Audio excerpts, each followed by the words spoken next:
This actual play is intended for mature audiences and contains themes some viewers may find upsetting.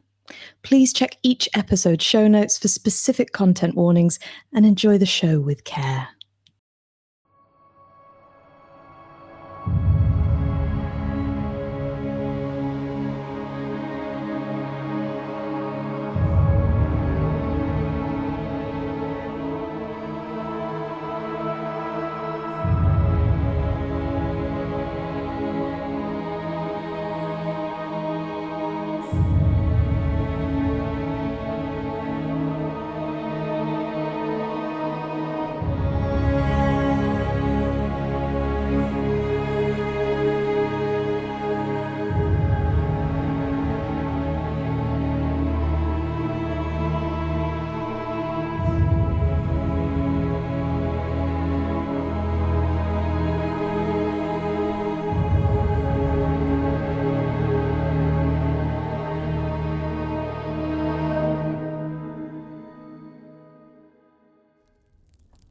The old fire.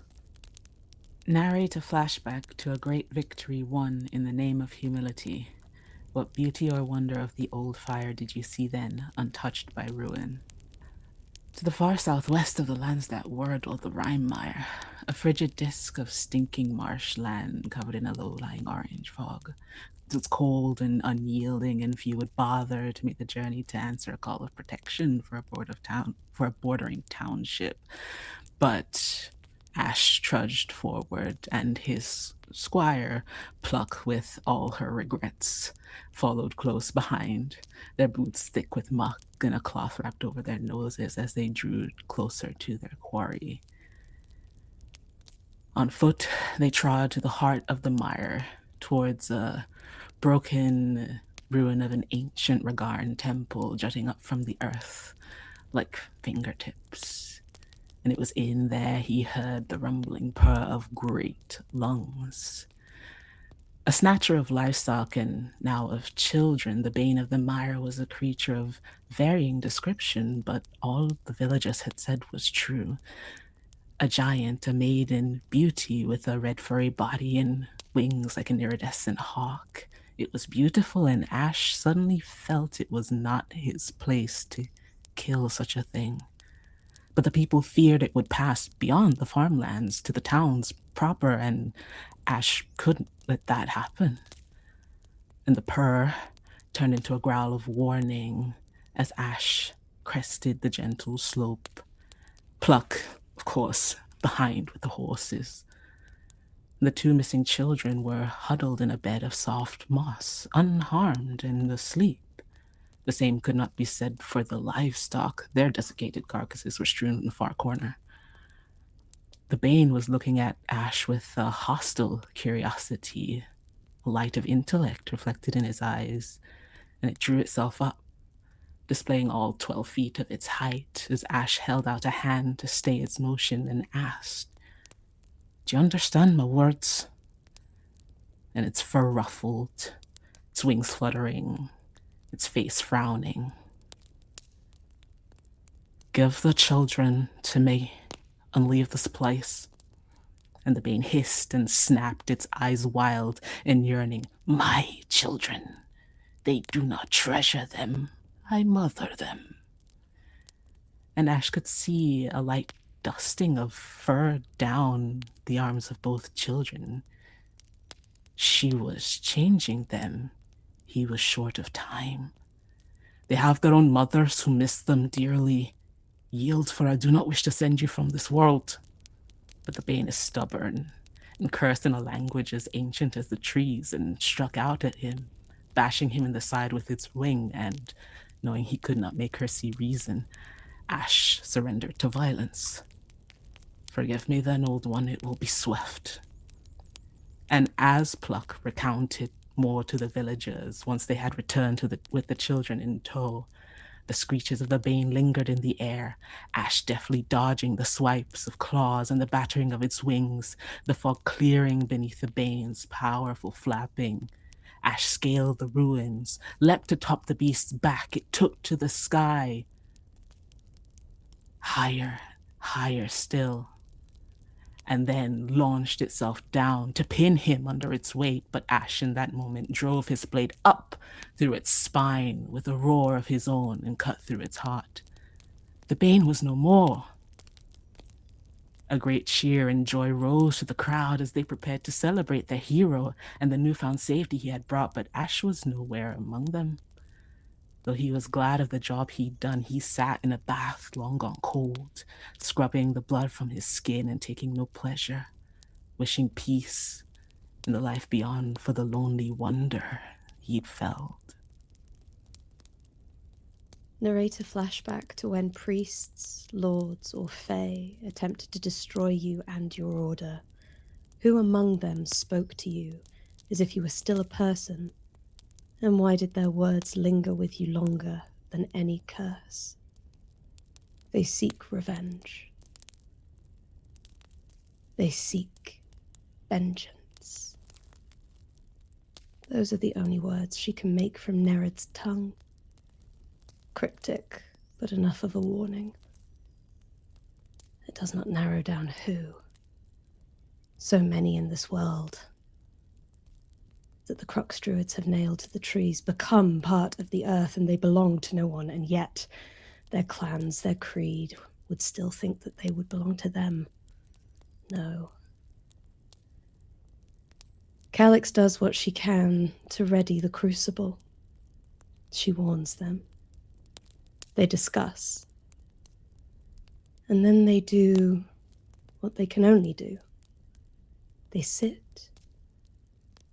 They root. And they wait.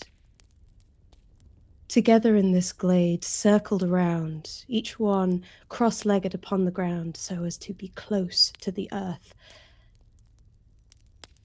There is a connectedness they all feel. Calyxe looks to her sisters, her brothers, and can almost read their thoughts. The nights pass to day, the days pass to night, none of them move. The thirst drives them mad, the hunger gnaws at them, but they do not move.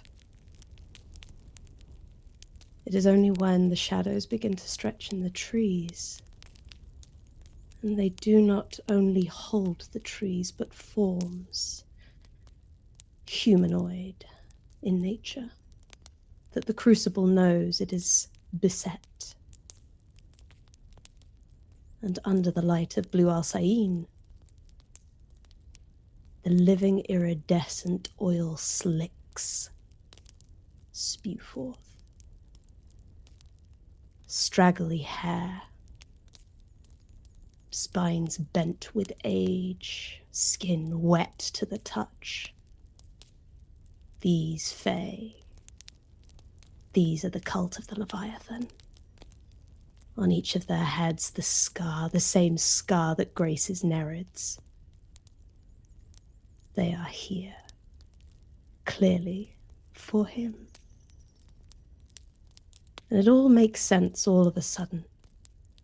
And the Crucible is silent, but alive in the earth with chatter. Communication, what next? What now? They are far too quick.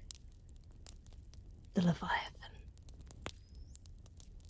As one, they move from the shadows, like 7 deadly heads, with blades made from the very teeth of the great beast they revere, held at the necks of each Crucible member.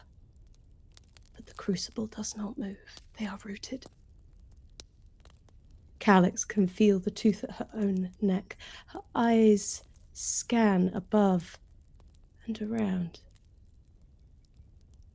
Each of these members is male. All of them men. Nereid had always mentioned brothers, no, sisters. Something is forming in her head. The cult of the Leviathan is dying. The cult of the Leviathan cannot produce girls. This horrific, curdled bloodline is a cult on the brink of death. This is their death rattle. As the tooth begins to press and push into the jugular of Calyxe's neck, she raises a hand. You have come. What is it you seek? Almost in anger, the tooth from her neck points to Nerid upon the tree. His one eye rolled back into his head. His skeletal figure, barely distinguishable from the branches. His tongue lapping and lolling and speaking sweet truths. You have taken from us. We will take everything you are. And the Crucible will never be remembered. We will bring forth the Leviathan. We will flood you where you sit, where you root, and you will never live again. With one hand, Calyxe moves the robe she wears over her stomach to reveal the bulge. It has been scarred with the same mark of the Leviathan. It marks the heritage of the child. There is a gasp. There is a break. The teeth gently are removed from the necks as the cult of the Leviathan stand back. Calyxe would not admit it, but she is afraid. She knows the next words will either be the end of the Crucible or the beginning of something much bigger. She stands and faces the man who would hurt her. He is older, possibly a brother, possibly the father. It is a girl, she whispers. A girl. She will carry the bloodline of the Leviathan and the Crucible. I will carry her to term. I will raise her. But if you insist on this course of violence, I will tear her from my stomach and nail her to the tree next to her father. The choice is yours. The Leviathan may live on as part of the Crucible. You will be made part of the Crucible, and the Leviathan will be no more. Or we all die here. The choice is yours. The father, she has decided, looks at her with a horror that Calyxe has never known. He looks to his sons, his nephews, probably both. And they all lower their teeth.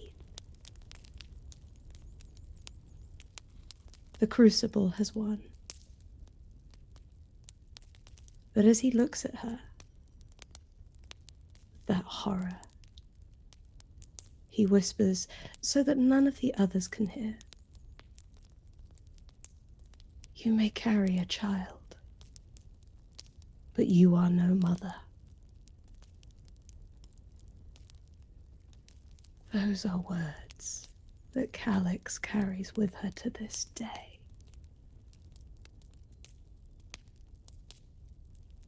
Narrate a flashback to the moment the Legion began to be honored, when the Nameless were spoken of by name. How did pride first creep into the ranks, and what form did it take? All knights, all who were knighted as Nameless, were stored in one place, the Tome of Recall, their dates of avowal, their nicknames. But what began as a simple method of record-keeping, notations of services rendered to whom and by which knight, slowly transformed into score-keeping. Quietly, knights began to huddle over missive requests and maps, plotting how they would grow their own chapters, not out of goodwill, but competition. Ash with Blue at his side listened to his brethren mutter as they tried to eat dinner in the small garrison just beyond Fleet Market, hearing how they dismissed squabbles over land ownership and petty family feuds.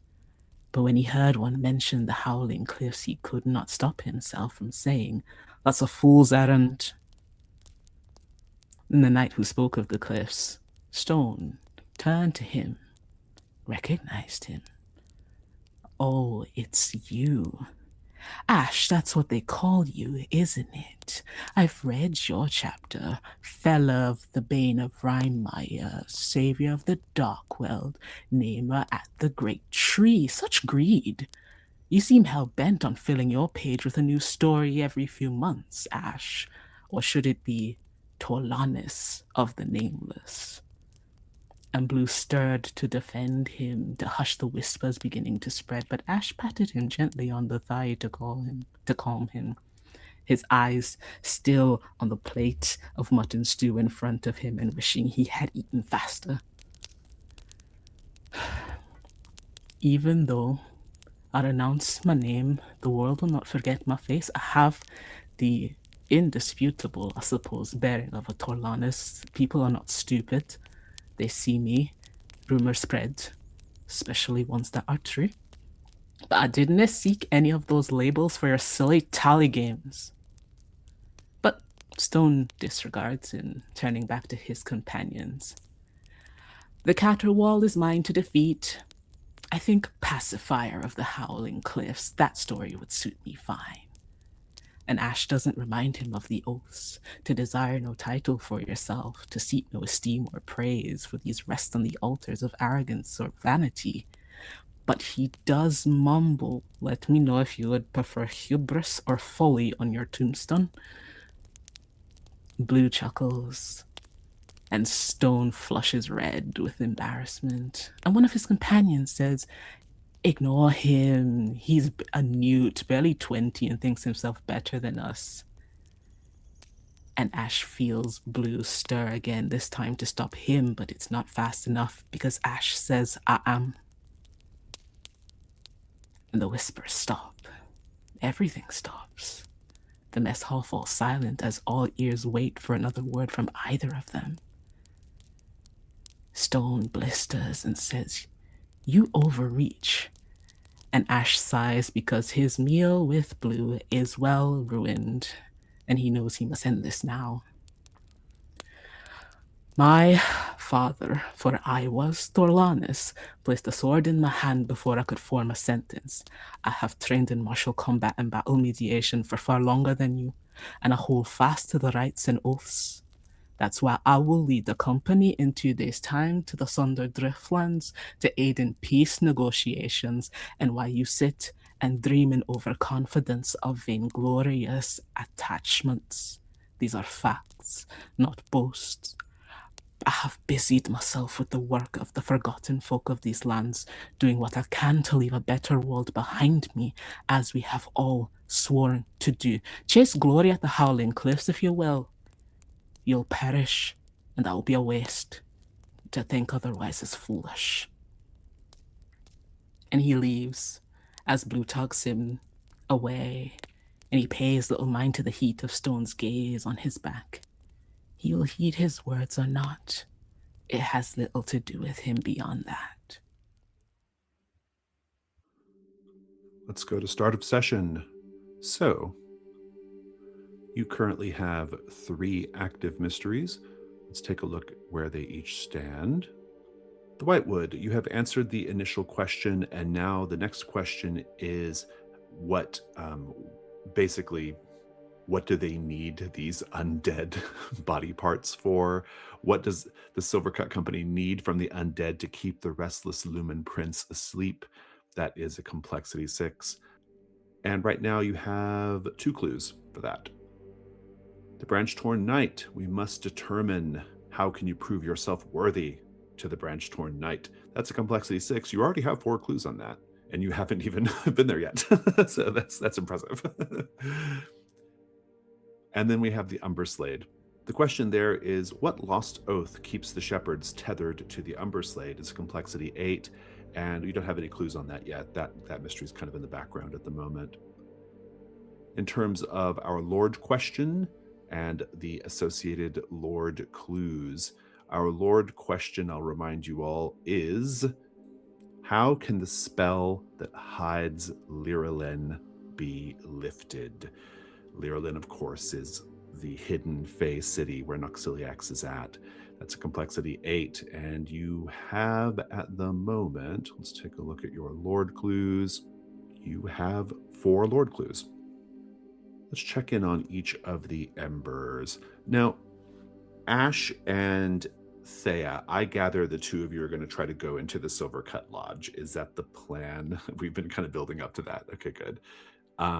If there's something else you want to do, like before you go there, that's like, I don't know if you need to do your Legion move or not, Ash, but you can have a moment to do any other like little preparatory things you want to do first. Taking a look at the conditions, though, Ash, you are marked by the Black Cortege. That's a constant problem for you, it seems like. And you're also marked by Sir Denebrae. And Theia, you are restrained, and you have this condition in quotes, I still have hope. Do either of you have anything you need to do before you go into the Silvercut Lodge? I need to name 2 of my knights and release them. We can have that. We can have that moment. I think it'll be nice with like you and Theia, and then like you do that, and then we kind of go into the lodge. So let's take a look at Calyxe. You are Herald of the Speaking Root, as ever, Calyxe. I know that we kind of got ahead of ourselves last time, and you need to do your crucifixion move, and so we'll do that at the start. Other than that, I gather it's just heading to Castle Brynwild, right? And that's it. Yeah. Yeah, sounds good. Fenwyn, who moves like ink and water. You have a vigil unkept, but you are dealing with that theoretically right now, and bloom blindness. We're going to pick right up with you. And so while you're on Elegy, there's several things that are going to be happening. If there is something in particular you want to do, though, do let me know. But I'm going to be keeping you busy on Elegy. So the only thing that I would like is a brief scene with Periwinkle. Okay, we'll talk about that. Continuing with start of session. All right. Mark new end of session questions if you wish. Theia, you still have the same mission, which is to destroy the tree that is beloved of Gilvin the Vine-Twined and the Sun. That is that is still standing. You get the XP if you can do it. Are there any other start of session moves that need to be resolved right now? Very well then, let's get right into it. Fenwyn, when last we saw you, you were staring at the tip of a long blade that had just been pierced through Periwinkle's throat. And I think Periwinkle is there with this look of like shock and this knife sticking out of his neck and blood just, kind of like gouting. And he's just like, oh. And Mortis has just called you an abomination. And this did happen because you got a miss on the information move. You have the option of stoking the fire to save Periwinkle right now, and be a hero to everyone watching this program, or you can choose to not stoke the fire and Periwinkle is dead. What do you choose? I have terrible news for everyone. I will stick with the roll, thank you. You have to deal with Mortis first before you do anything with Periwinkle. He pulls the knife out, Periwinkle collapses to the ground, and then he just lunges for you. What do you do? Well, the geyser of blood that was jetting out of Periwinkle was, in actual fact, the last thing that Fenwyn will ever see, because the bloom blindness has certainly picked an opportune moment to completely take hold, and he is going to have to fight Mortis with one of his 5 senses down. He shrugs off everything that's holding him back, which includes a very powerful magic staff and a giant harpoon, and tries to focus everything else at his disposal towards hearing, sensing those vibrations in the air and trying to anticipate Mortis's move to disarm, then take him down. But he knows full well that he is completely outmatched, even for someone as prodigiously skilled as he. This is the dark move. What are you afraid is going to happen if you fail? I am afraid that I am going to be skewered in a place where I won't be remembered. Oh boy, how's it worse than that? I think that Mortis will learn where the others are at based off something you have on your person. If you wish to continue, this is going to be, honestly, I think it's Cinder again because of the old man. That Cinder is a big problem, I feel like, especially if you're blind. And so you're going to be rolling with Cinder. And bloom blindness is also a problem as a condition. So you are at disadvantage, and rolling Cinder as well is a bad roll. Are you going to try to balance that out at all? No. Okay, let's have it. The roll is yours. I don't deserve this. So I don't deserve any bonuses. This is the punishment. This is the penance. 5 is the best I can do. You are having such a difficult time acclimating to this new sensory environment.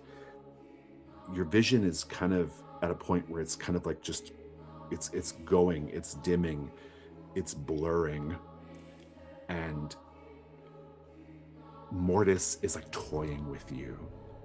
Like you're lunging, you're trying to you're trying to hear where he's at, and he's just dancing around you. And at one point he like trips you and you fall, and he just taunts you. He says, "This is a bit of a disappointing fight, Abomination. I thought you were going to be more of a challenge." No matter. Back to the grave you go. And he just falls upon you and plunges his knife into your chest, snuffing out the ember of the old fire. And then he begins rifling through your pack and your pockets to find out where the others are. Unless you are going to stoke the old fire here. I'm not going to stoke the old fire. Oh, the shrine's fire? I will stoke the fire to come. Fire to come. Very good. Which one? Out of curiosity. The hearth's fuel. What does it say? Hereafter, side character embers will always try to get you to come with them to the old capital so you can help them get past its barriers. If you ever accept, read Ascend the Throne at the end of play session and retire this character. If you refuse, roll the light move. How interesting. Interesting. I will let you, since you've marked the fire to come, I'll let you dispatch Mortis, or deal with Mortis however you wish. No further complication. Go ahead and describe it.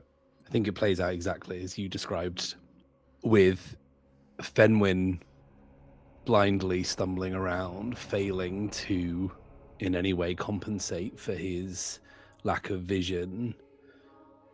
And Mortis, the mistake he makes is the taunt, and that brief moment of arrogance and hubris gives Fenwyn the split second he needs.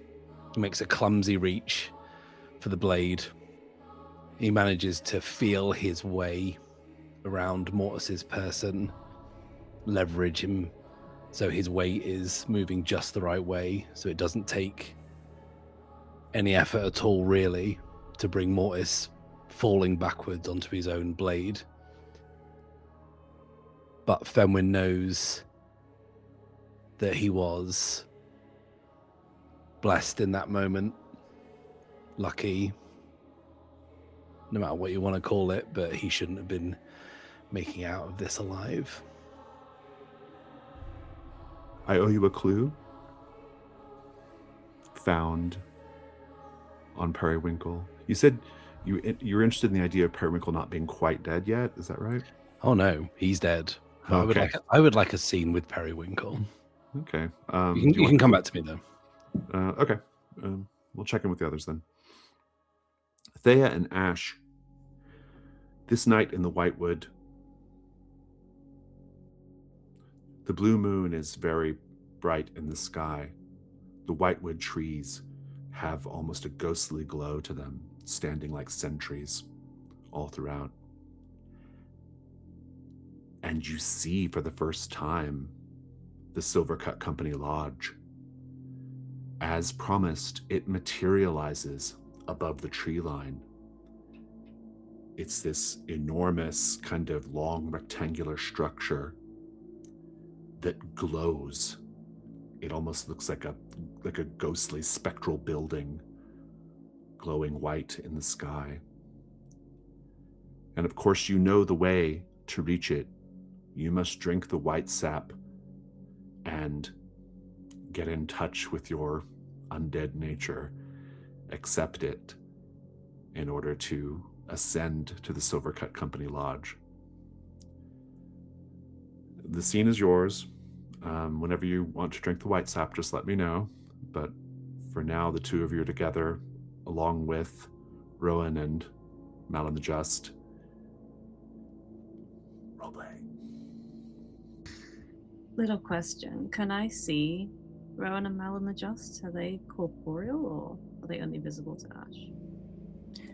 You see them. You don't see the 100 others, really, but you see them quite clearly. Is not the lodge quite beautiful in its own way? Shepherd of Lost Souls. Don't you think it might be quite fun up there?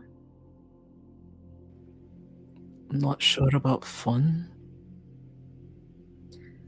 Well, I suppose if it was desirable, then all of these strange little fellows down here wouldn't be so unwilling to go. But I do think we should. I'm curious, I suppose. I've met one of the Luminians. You have? It seems as if she was cast out, though. She had been here too long. She wanders somewhere around. Well, that is a pity. Well, perhaps we can convince them to take her back. Aye, perhaps. I would like to suggest that Ryenia is who's following you now, Ash. You maybe, like, as you're traveling through the Whitewood, you might occasionally pick up signs that she's following you. Maybe it's a noise, maybe you see a tall shadow, that sort of thing. Do you want to go ahead and name these knights? Yeah. Ash will turn his head away for a moment, and Theia, you see, almost as if they were always there, but you knew they weren't. Two people seem to step into view. One of them is shorter and looks a bit younger than the other one. Right. Squire, you did well mending my armor. I thank you. And Ash puts a hand on the shoulder of the younger one. I name you now, Jordan the Steady, and release you from your burden. And then he looks up to the figure next to Jordan. Ah, it's you, Lissa. I name you Lissa the Fearless and release you from your burden. Would you mind looking after Jordan as you passed? And Lissa nods and puts an arm on Jordan. And as they stepped in, they step away and are gone from your sight. Tell me, just where is it you shepherd these lost souls to? And you see Ash pause, not in a way that suggests he hasn't thought of it before, but in a way that suggests that he's not sure of the answer still. I would like to think that it's a peaceful place, or at least somewhere better than here. A low bar indeed to clear, my friend. Well, there's always room for hope. Let us drink to that. Before you get to drinking the white sap, Ash, do you want to call upon more members of the Legion? The Nameless Legion endures. I still have 4. Oh, do you? Oh, okay. You had a big group last time. Got it. Good, great. You only have to drink the white sap once to get the benefits of it, to allow you to go back and forth from the lodge as you wish. But it's the light move to drink the white sap. The white sap, I'll remind you, has this sort of warmth of the living in it, and it kind of reminds the dead of what it was like to be alive. But it also reminds you what you are in the doing. And even though you are both creatures of myth in this world, you are paragons of your respective orders. In the case of Theia, you might be an actual literal demigod. You're still undead. You're still an ember, and all embers are undead. And so, if you wish to drink the white sap, it triggers the light move. Tell me who's going first. I've seen Calyxe do it, so I might as well demonstrate for Theia. What are you afraid is going to happen? I'm afraid I'll find it far too appealing in the way that the white sap drinkers did, and not want to leave from this place. Roll with vitality, please.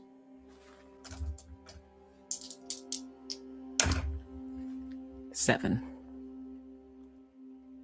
I will tell you how you're vulnerable. I am going to give you the condition addicted to white sap. You can still shake the condition. It's not permanent, and you're not certainly required to stay in the whitewood, but you are going to have the condition if you continue drinking. Are you going to continue drinking? Yeah. What's that like to drink the white sap? What does it remind you of? I think because Ash had been so adamant against Calyxe doing it, as it hits his tongue and he falls into this bit of reminiscing, he honestly, he thinks of the warmth of not the fire within him, but an embrace of contact, of desire. And I think remembering that very earthly, carnal thing, he does not want to give it away. Theia, you see what happens when Ash drinks the white sap. And on some fundamental level, Ash accepts what they are. Ash turns into motes of blue moonlight, just completely breaks apart into thousands of motes of blue moonlight, and you watch a trail of blue moonlight motes swirling, spiraling up to the lodge. Do you drink the white sap? Oh, absolutely. What are you afraid is going to happen? Theo holds something of the theatrical at all times. A mask which might slip under the influence of this strange substance. Fantastic. This is going to be with vitality. Okay. Vitality is not great.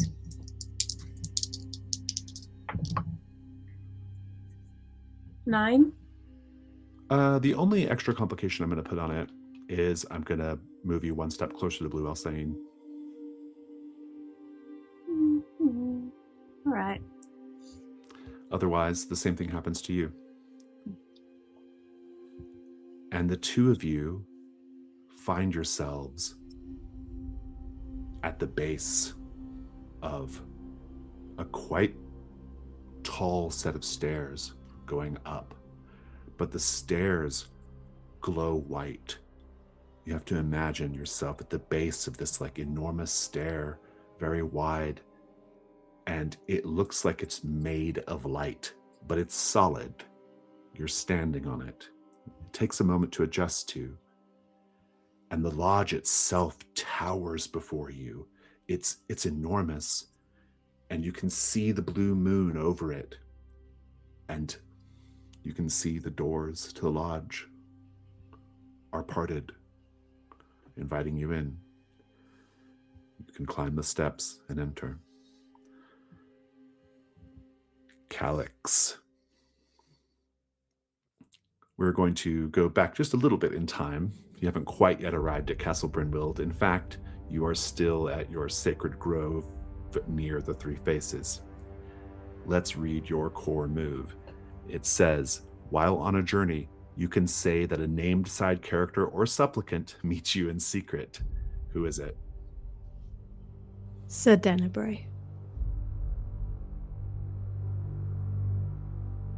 You're going to roll with Cinder, please.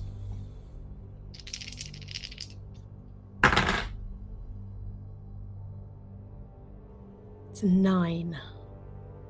On a 7 to 9, they have not yet learned their martyrdom or are there to kill you. You must roll the dark move in order to make them an oracle.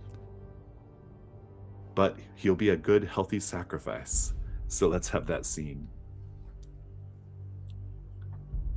You hear Sir Denebray before you see him. His heavy lion guard armor clanking, his heavy footsteps. He even calls out, "Lo, branch witch, face me!" I never looked away, little lion. Yes, spare me your sermons, spare me your speeches. The old fire has made it plain to me that if I am to reach the throne of the Hidden King and take my rightful place, my rightful dominion over this new land, I must purge it of the old fire's mistakes. You are one such mistake, witch. So, how shall we do this? I recommend you kneel behind that stone there. Let me see your neck. I'll make it clean and painless, I assure you. Too long have you haunted the nameless steps. Too long have you followed him, marked him, brayed against him with these entirely unreasonable assumptions of victory. And I will show you on this day just how unreasonable you have been. I promise. Oh, witch, do you think the lion trembles at the rustling of wind in the trees? It does not. Arm yourself, then. Calyxe will bring out Harrow the Martyr Catcher. This is the dark move. What are you afraid is going to happen right now if you fail to make Sir Denebray an oracle? I'm afraid that Calyxe will end up skewered on a tree, and that will be the end of them. I think it's worse than that. I think Sir Denebray will make it to the throne of the Hidden King after killing you. Maybe not right away, but he will be fated to reach it. You can turn away from this folly now, or you can roll dice. If you roll dice, it's going to be a vitality roll. I will make that roll, and I will mark Harrow the Martyr Catcher's gilded sacrificial blade. All right, let's have dice. Let's see what you got.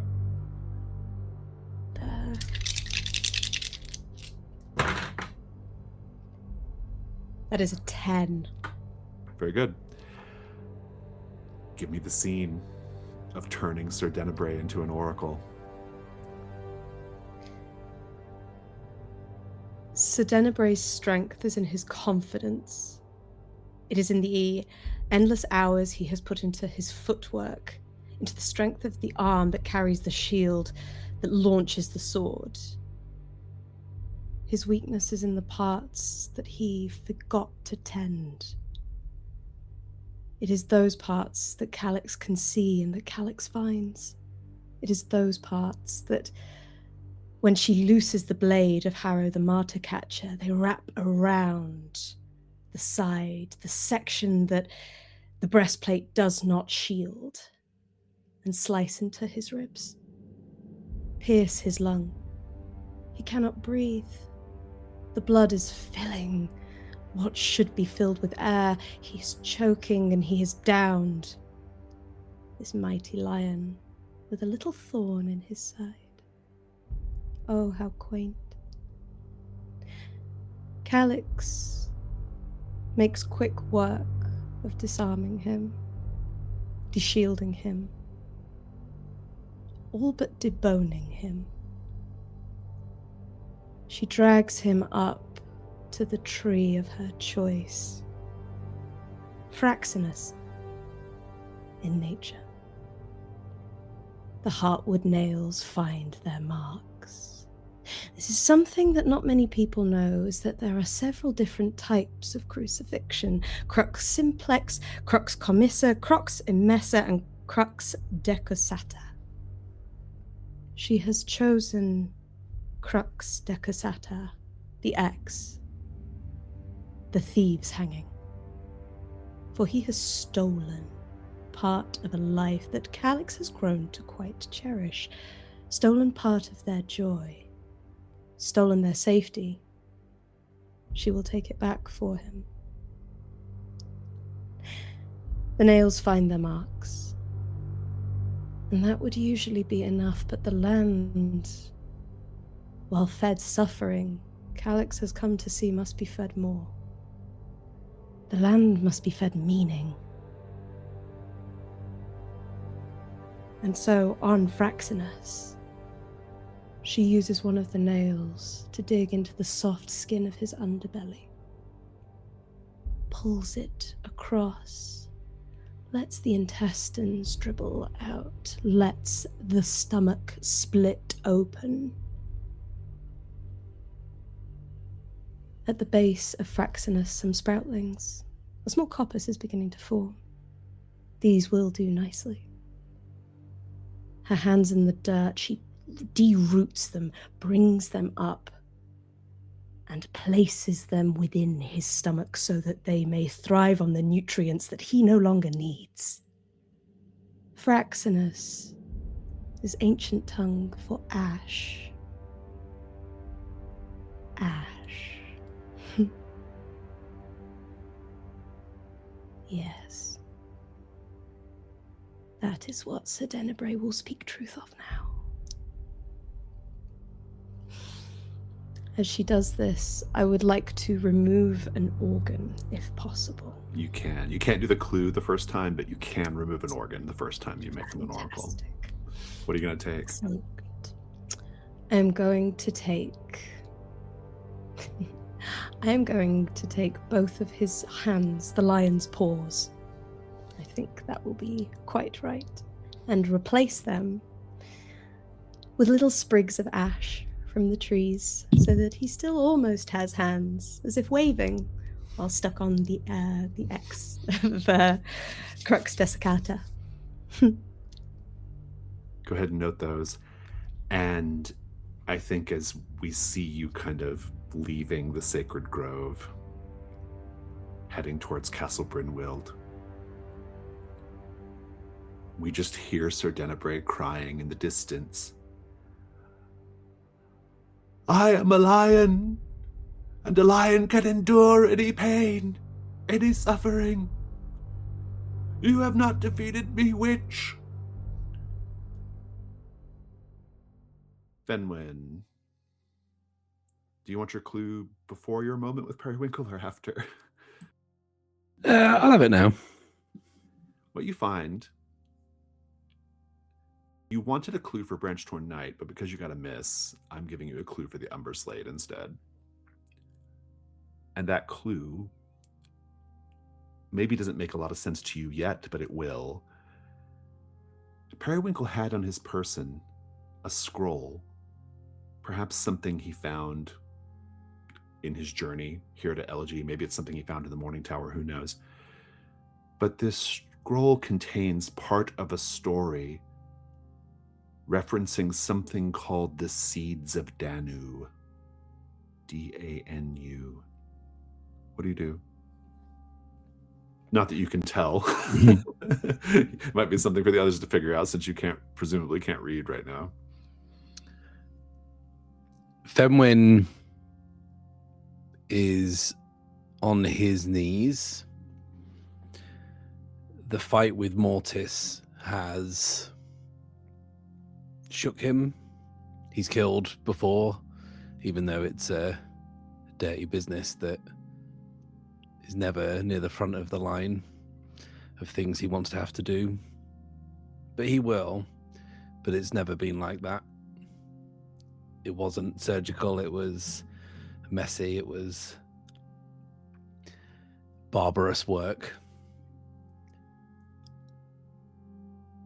And he's feeling every kind of like synapse firing in his body, telling him that he has physically responded in a way that he has not been trained for. And he is on his knees, and he is flanked by two bodies, both of his making. He has blood streaming out of his wrist from the wound and Mortis gave him. He's trying to stem the flow, scraps from his cloak. And he says to Periwinkle, "Will you hear my confession?"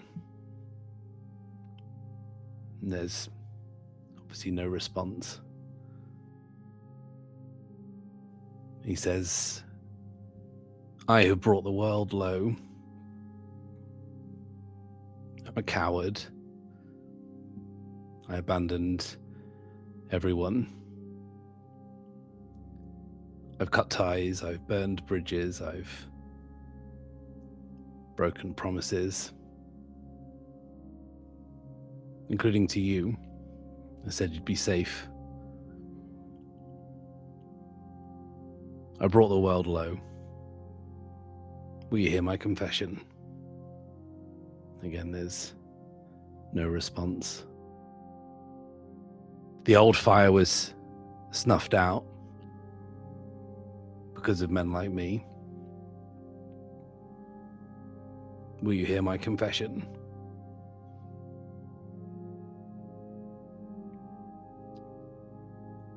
I'm a tool, a weapon, made human. But I'm a coward. I'm a thief. I skulk in the shadows. I cannot protect. I'm not a guardian. No one is safe with me. I am a coward. Will you hear my confession? Again, there's no answer, and he says, I wasn't reborn, I wasn't brought back here because I never died. The others did. But that's why I came back here, to die. Because I am a coward. And I must perform one last protective rite. I must do at least one duty as a guardian. Keep one vow unbroken, one promise kept. But I am a coward.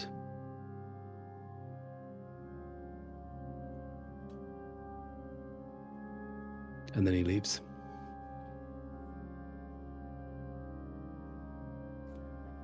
As you carefully make your way down the stairs of sorrow, ready to leave the Morning Tower, are you going to go stand watch as a crypt knight or a crypt guard? That is his intention, yes. I've got an idea for that. As you're going down the stairs, you'll overhear a conversation in one of the little chambers off the side of the Stairs of Sorrow. It's a conversation between Vera, one of the supplicants, and Sister Shayna. Sister Shayna says, "Vera, you're wearing white again. Have you decided to leave the Morning Tower and resume your role as Death's bride?" Vera says, No. I think I shall become bride of another. Dragon, Sister Shayna. The dragon across the fog-shrouded sea. It's speaking to me. For centuries, the dragon has turned its face away from its servants, from the Emerald Knights. It ceased granting visions, blessings, commands. It's been 300 years of sacred withdrawal.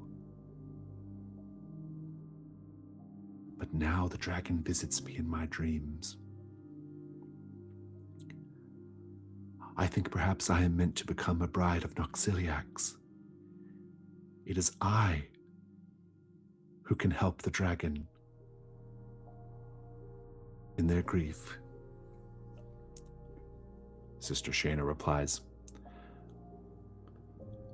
I think perhaps we should talk to Sister Noor. That doesn't sound right at all to me, Vera. And you can just keep going. Ash and Theia, do you climb the stairs and enter the Silvercut Company Lodge? Yes, Theia is delighted. Ash is a bit more measured, but yes. It might take some getting used to because it seems like you're walking on nothing, just a faint, glowing outline of stairs. You reach these large, sort of lunar spectral doors. They tower overhead.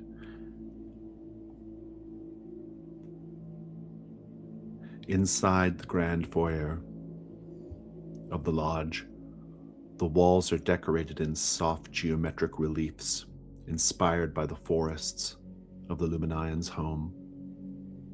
A pair of grand staircases weave around an orrery that hangs in the air like a mechanical chandelier, and the prized skulls of titanic beasts rest proudly on display throughout this room's many alcoves. Let's paint the scene, but it's just for Theia and Ash. What introductory Luminian customs must be performed or observed here when first stepping inside the Silvercut Lodge? Oh, when you enter, you must let out one long, throaty howl to announce your presence, and await the howls of response from the others welcoming you in. Indeed, a little deeper into the foyer, there's another set of double doors, just past the orrery chandelier, just past the skulls. And you hear the howl of dozens of voices in response. When you enter in, once the call is responded to, You must take stock of all you have brought. You must offer something to the heads that have fallen before.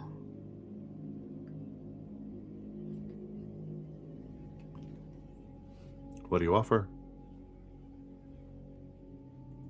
Ash steps forward towards one of the mounted heads, towards the head, a feminine figure whose face he does not recognize but feels familiar. And he takes a strip of cloth from around his own neck and wraps it around hers.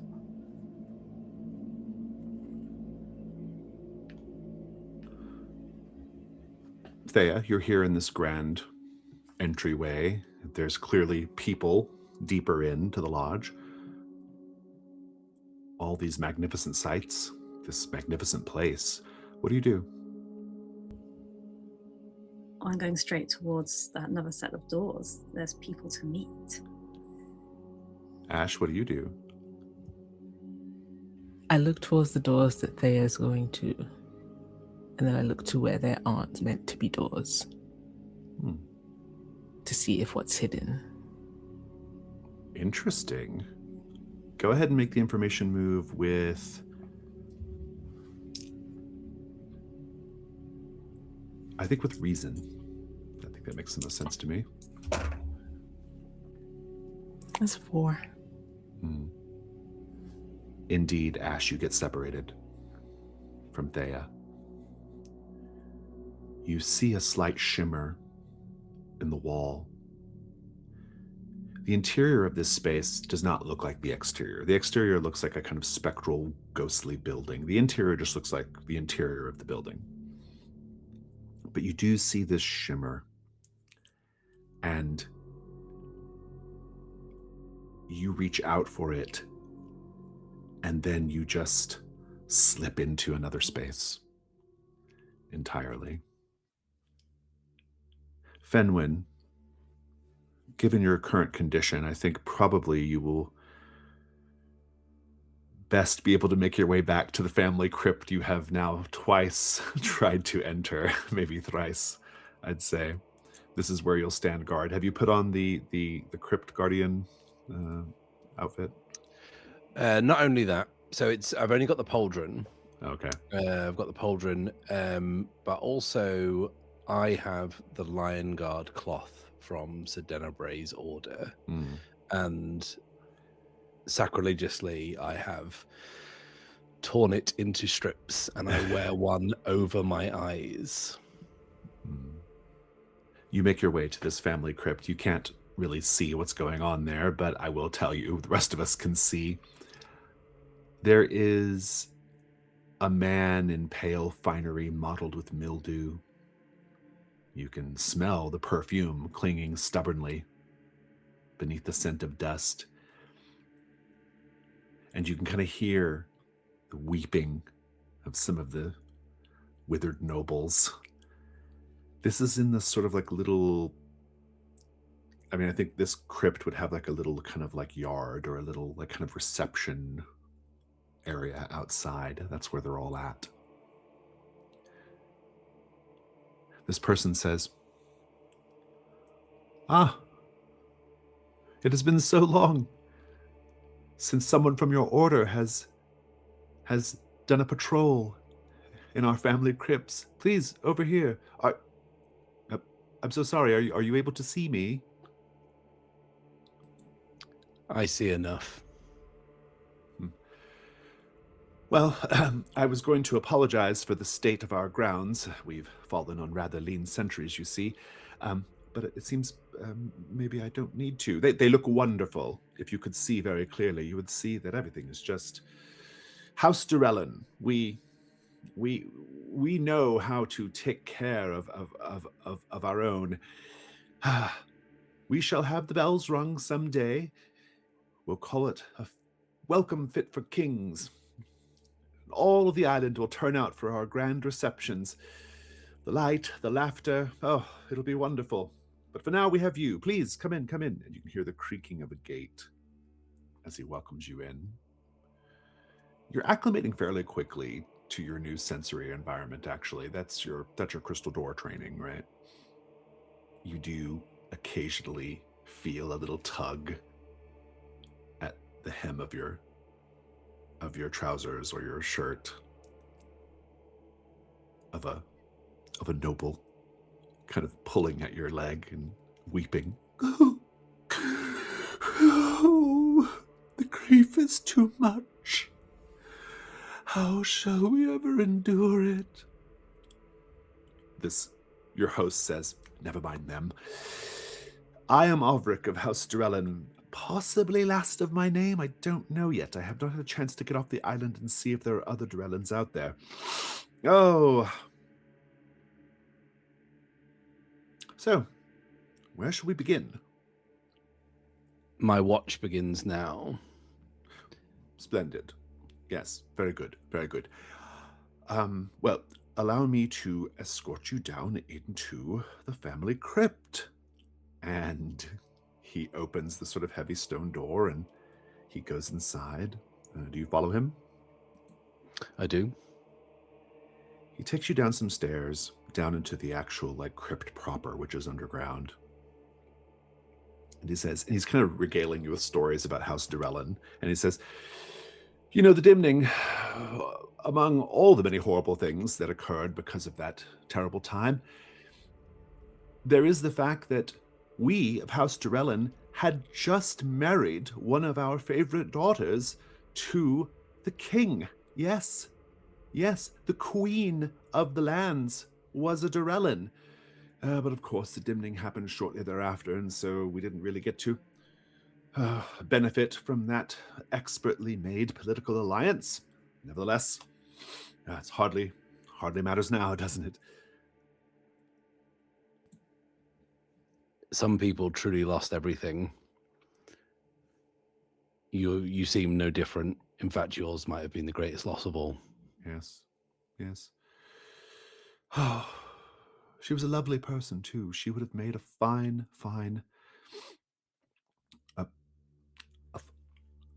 sovereign, really. I wonder if she ended up here, or if she is buried in Umberell.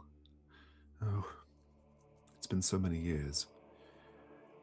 Let's talk about the crypt of House Durellin, one of the grand family crypts. There's a long hall of white stone, guarded by the broken statues of knights kneeling in perpetual service. Let's paint the scene, everyone. What do we see or hear that shows how House Durellin confused loyalty with glory and duty with pride?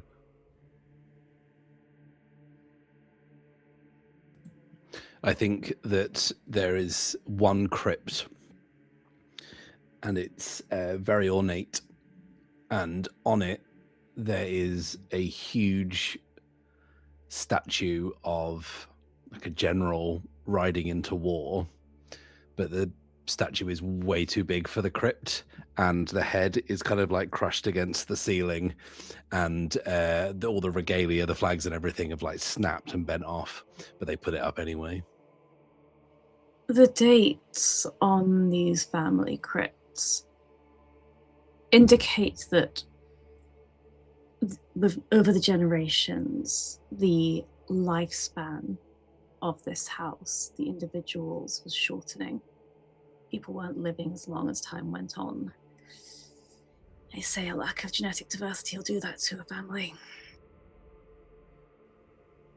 On the crypt with the general, crowded around the foot of it, are 100 graves, each a little closer than the last, as if packed in and coming out, headstones that jut out like teeth. as if people have been buried on top of one another and then their headstones wedged in, as if those closest to the general were able to almost sap some of that loyalty to him, bathe in that duty by being seen next to him in death. Deeper still, within the crypt, past the general, the wealth of House Durellan in life was great, prosperous even once one had been made queen. And that wealth has followed them as far as they could, the gifts, into their tombs. They're only good in this life, but showing them, keeping them near to them, well, perhaps the joy and pride of that can follow them into the afterlife, where these cannot. Calyxe, you are now at the hill cresting, looking down upon Castle Brynwild. It's the middle of the day for you, and I'll describe again. You see the white stag standing between two large oak trees. Its antlers look like they are sort of embracing the sun. For a breath, it holds your gaze, and all the world is still. And then it darts off. A couple of things you'll see upon the approach. You have a good view of things. You'll see what appears to be a bunch of bodies in the grass and someone crawling about, apparently plundering the bodies. And then some distance away in the other direction, you'll see a little training yard. This is kind of nearer the castle. And there's just a lone knight or warrior or someone like training with some training dummies. There's also this beautiful crystalline lake that sort of abuts the castle. And the castle itself is in surprisingly good shape, given what things are normally like in the lands remaining. The walls are pristine. The banners are fluttering in the wind. You can even very faintly hear the sound of celebration. What do you do? Water is not inviting to Calyxe, neither is Knight's training, and the sounds of celebration were not made for her ears. The bodies, however, the bodies she can work with. It's nearest where you're at, too. As you get closer, you can see now that these bodies are all people who were dressed in armor. They're also all headless. And this person kind of like flittering between them has ratty hair and kind of bug eyes. Wearing fine nobleman's clothing, though with quite a lot of bloodstains on it. And he's also got this like flower garland around his neck. And so there's this like interesting mix of death and decay smells mixed with the flower smell. And he looks up at you and he says, "Oh, don't you judge. We're all vultures now. We're all scavengers. You're the same as me." I couldn't agree more. We are but squatters in the ruins of a world that we barely understand. How rare it is to find a like mind. Aye. But I don't have a bit of the old fire in me like you do, Ember. You've got something to keep you going. The rest of us, we have to make do. And he kind of waves his hands over the dead bodies, and then he takes a ring or something. He's trying to pull it off of a of a knight's hand. What is your name that you would be making do with all of these bodies? Burke. Burke is my name. A strong name. Is it? Close to bark, in my mind. Bark like a dog? Is that what you're calling me? You're calling me a dog? Bark like a tree. Oh. So you're seeking the hidden throne then? Everyone seems to assume that. I do wonder why. Could I not be an ember with some other purpose? Must I seek the hidden throne? It is my understanding that's what you embers are meant to be doing. So what are you, some sort of queen? Not if my memory is correct. And he goes about his business. He says, well, no matter what you are, I'm sure you'll be welcome at Castle Brynwild and always having a good time there. Tell me, Bark, what is it you are searching for? Burke. Make the information move with... I suppose this is presence. Let's see how that goes. It's a 5. You're having this conversation with Burke, and he's being entirely unhelpful. But I mentioned that there's that lake. And you can't help but notice over Burke's shoulder, down the way, in the lake, in the center of the lake, a hand rises up from beneath the surface of the water. At this distance, you can't tell if it's what is the precise nature of this hand and arm, but you can tell that they are beckoning you to come close. You're going to take the condition marked by the man in the lake. Damn. Theia.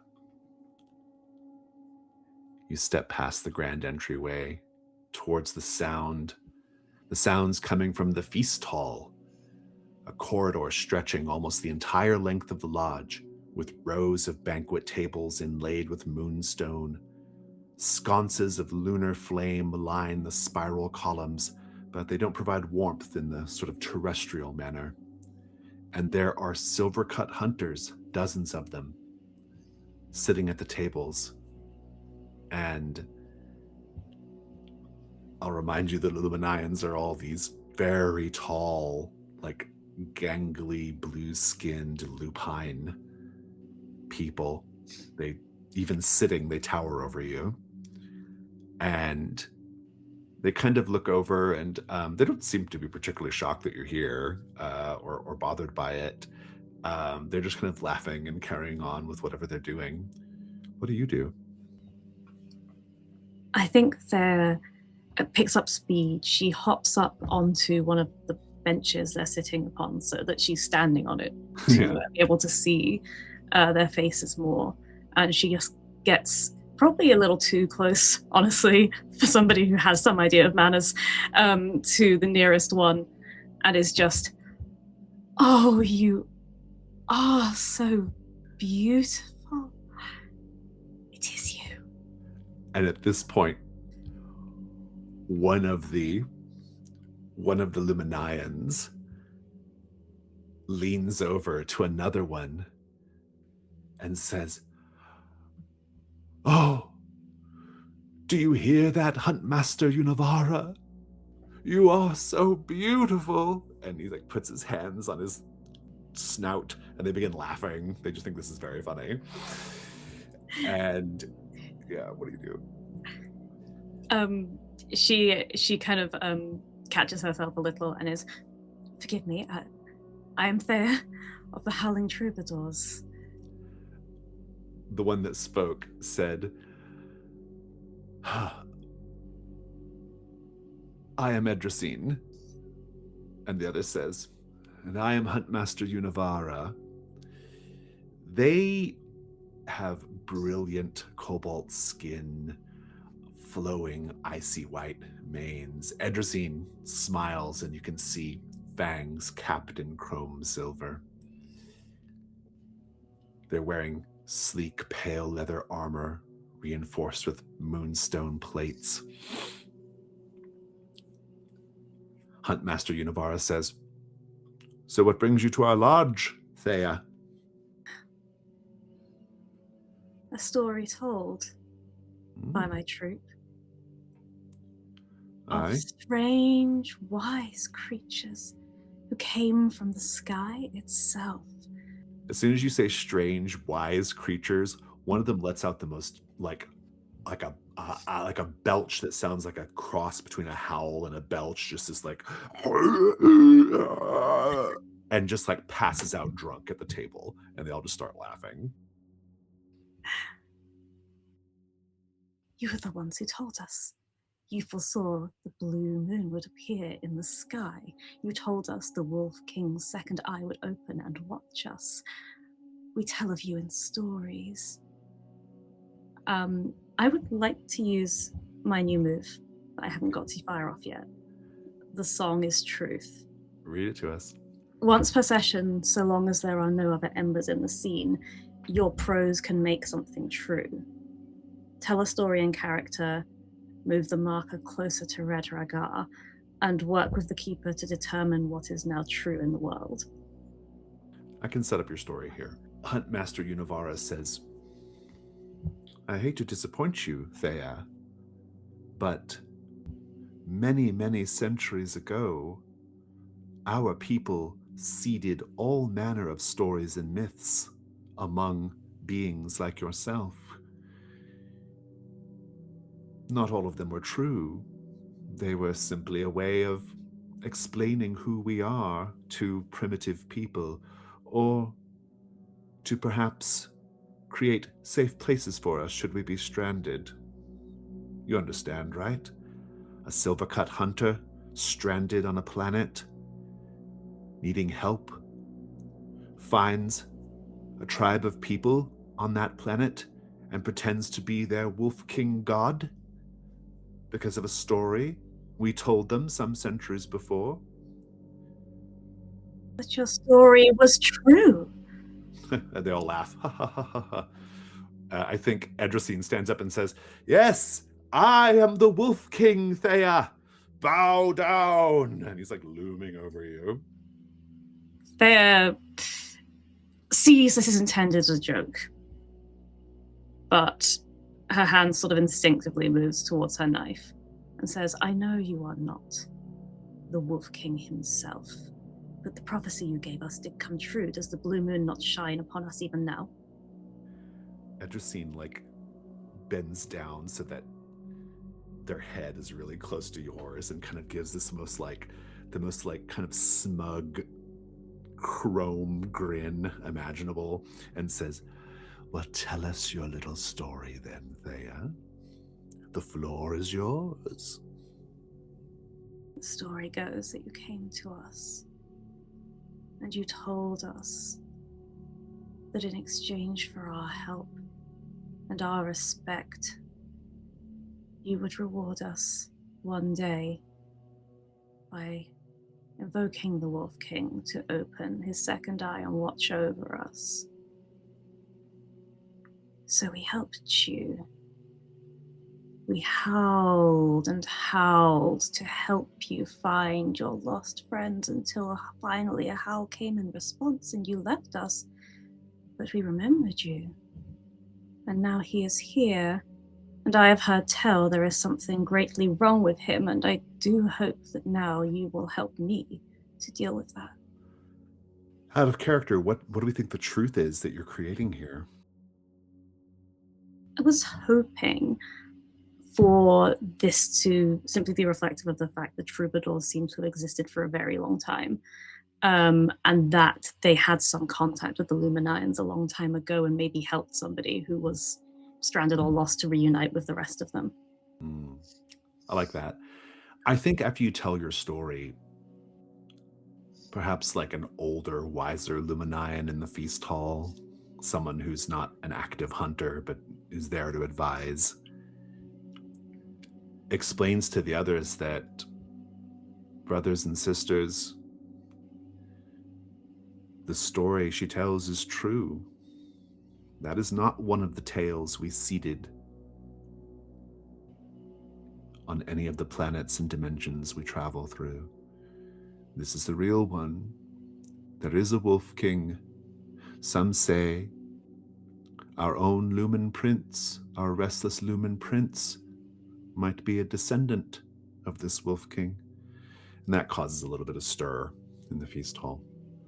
But you've earned their respect. They no longer view you as a sort of like, as a poor, unevolved being. They view you as something different, something even older than them, worthy of respect.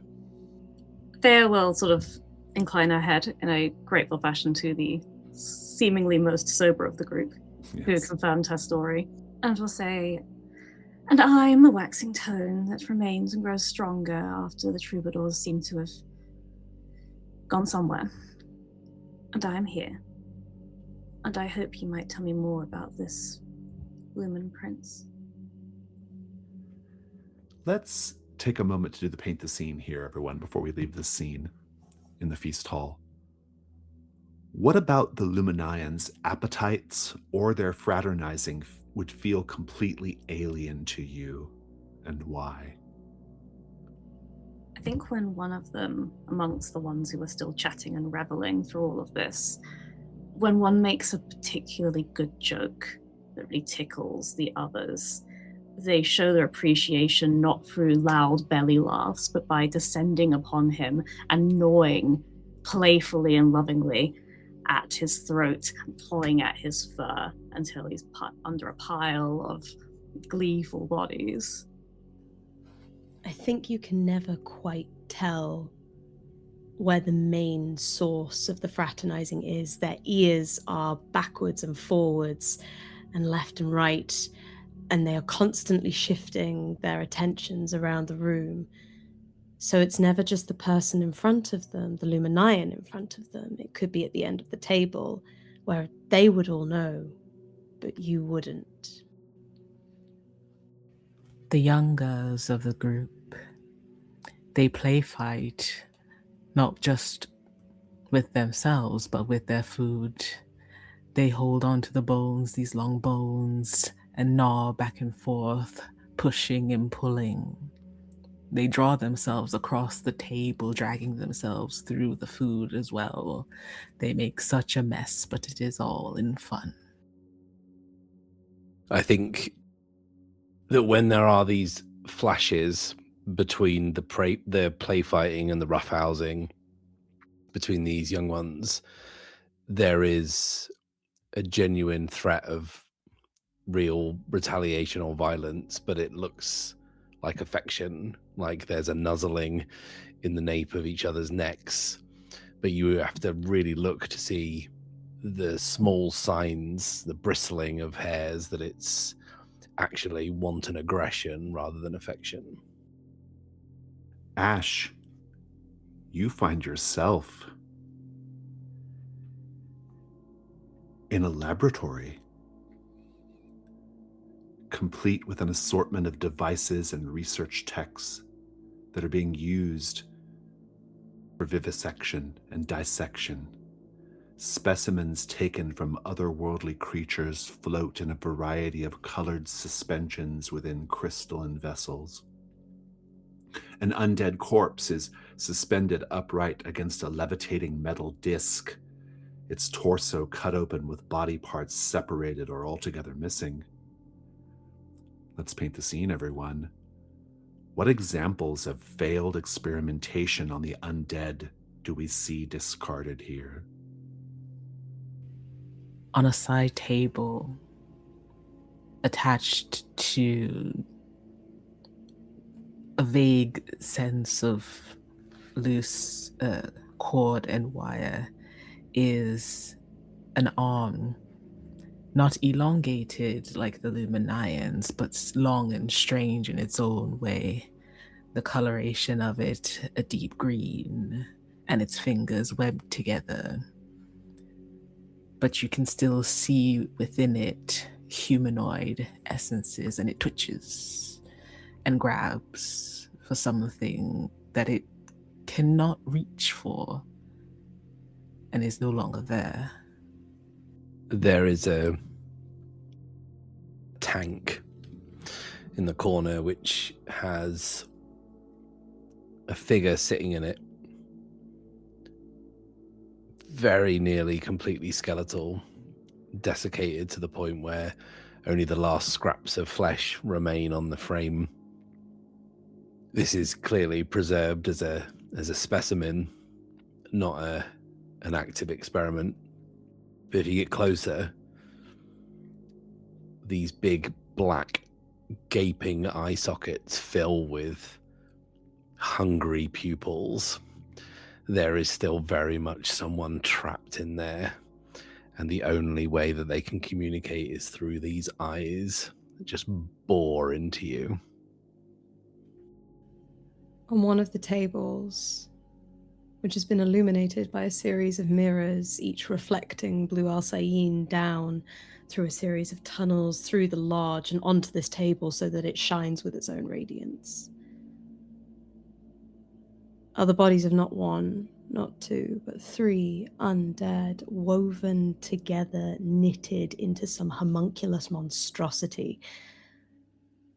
From the way that the organs have been mashed, the way the remains have been fitted together, the doctor here, or the maker, was clearly attempting to see if what made these things undead could simply be solved by adding more of them together, as if they would be whole if there was simply more.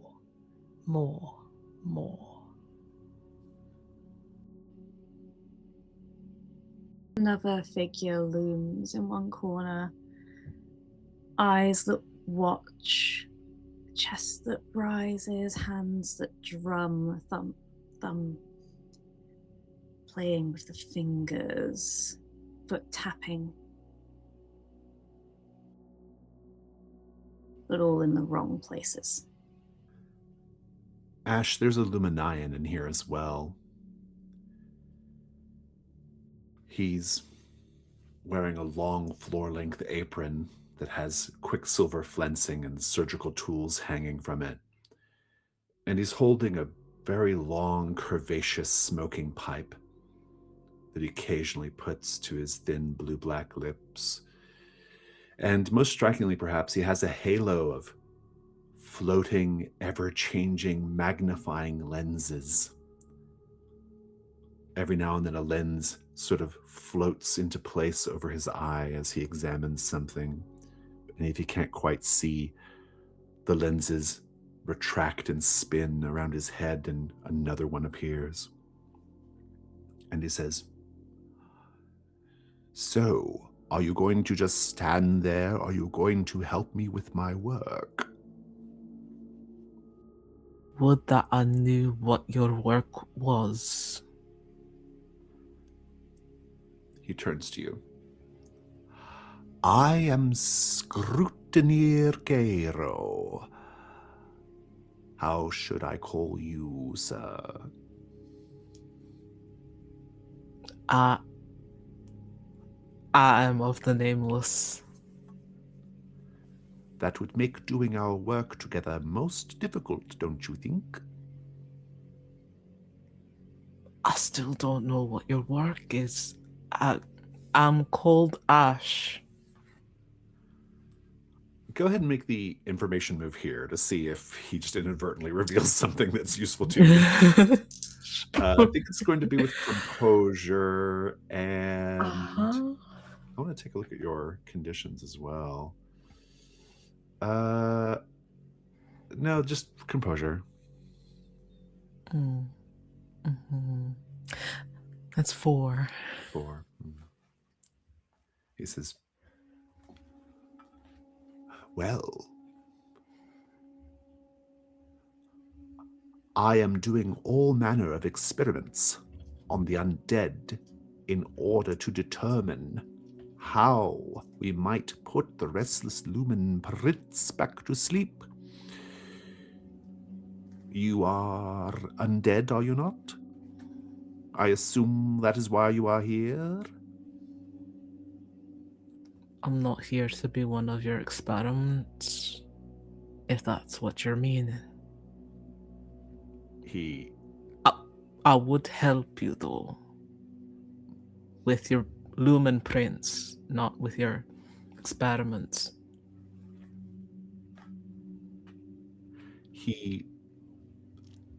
I think he actually, extends his long fingers, his long arm, and he actually,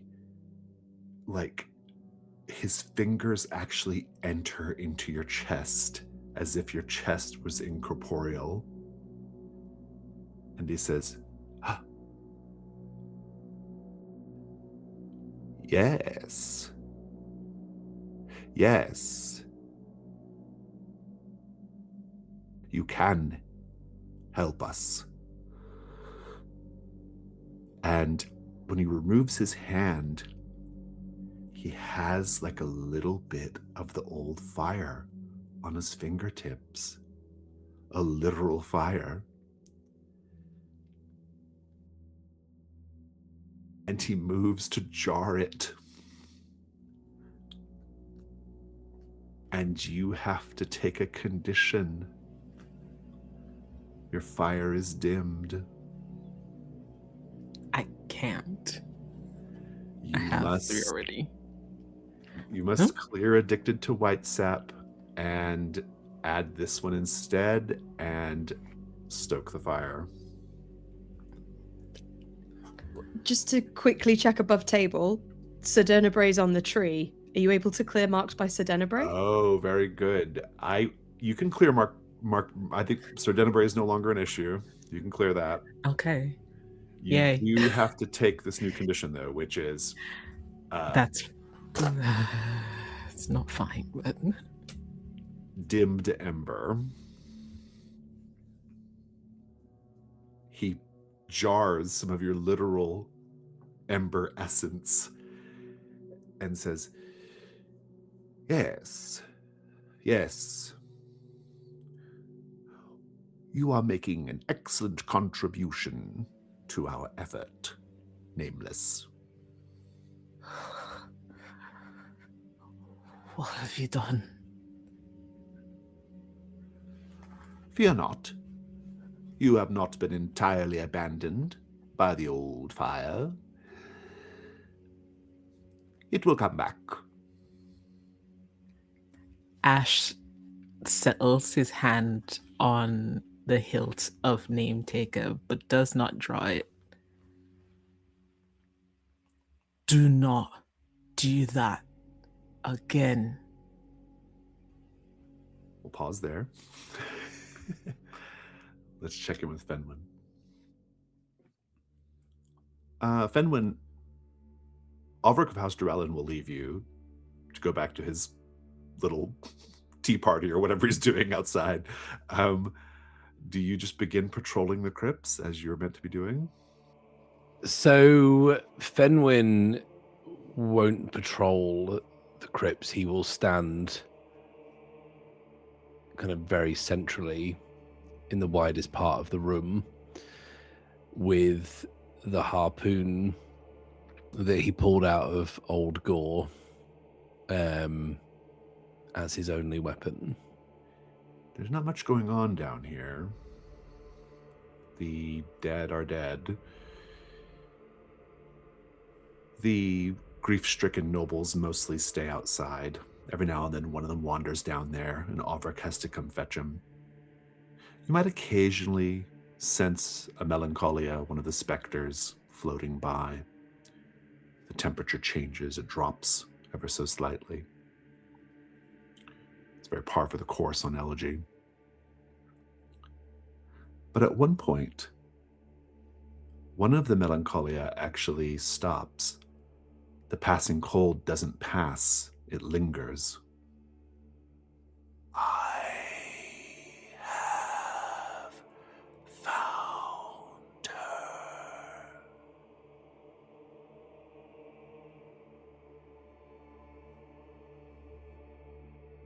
Fenwyn tries to stay resolute, tries to stay in keeping in a way that's commensurate with a knight of this order, but he is without his tools. At this point, he takes the harpoon and he holds it up and then drives it into the ground. It hits the solid stone beneath and then resonates like a giant tuning fork. And he uses that to sense everything around him and tries to build a picture of who he's facing. And also, somewhere through this tuning fork's power, he hears two howls and the cries of Sedenabre. The entity has moved over to what appears to be a corridor,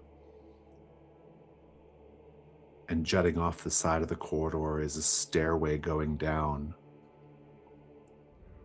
You can tell that they're situated at the top of the stairs. What do you do? Fenwyn knows exactly where this entity is. And he feels it humming through his fingers. He holds the harpoon point forward and slowly stalks up the stairs. It's down, but as you approach, as you get ready to do that, the entity says, "Many speak of the hidden king.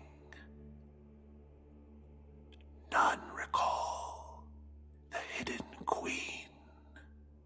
There is a queen down below. Won't you go meet her?" Driven by duty, he descends.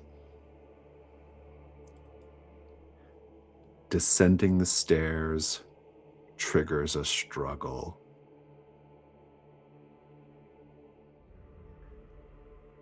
Before we get to that struggle, let's check back in with Calyxe. Calyxe, this hand has come out of the water beckoning you. Burke, I don't think, is going to be of any use. There might be something interesting in the bodies that he's searching, but otherwise, I don't know. If there's anything that looks valuable, he's taking it. There's also this person who's kind of practicing in the fighting yard, and then of course there's the castle. So many things to do. What do you do? I think she will, against her better nature, she's going to go down to the lake.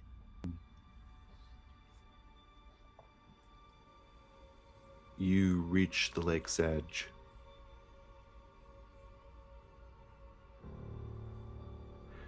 You can see the hand and the arm better now. What about the hand or the arm makes you think this is someone from your past?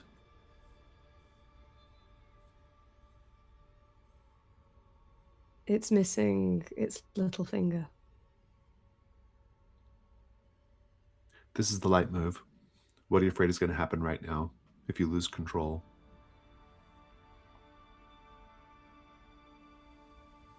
I'm afraid the figure in the water is going to reveal itself, and it's going to confront Calyxe with an element of her past she's not ready to look at yet. This is going to be, I think this is going to be with, I'm going to say composure, which is your best score, but at disadvantage because of marked by the man in the lake. Okay.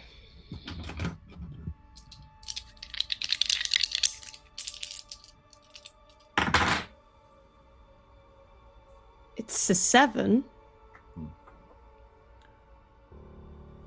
The way you're going to be vulnerable is you will be lured to wade into the water to be embraced by this figure. Unless you turn around and walk toward the castle right now.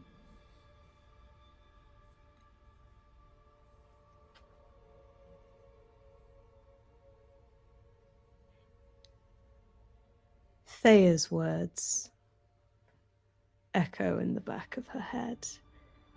The empty eyes of Ash from the 3 faces stare into her soul. And it's that glance she got from the little mouse. And they all think that she's a coward. She'll prove them wrong. She wades into the lake.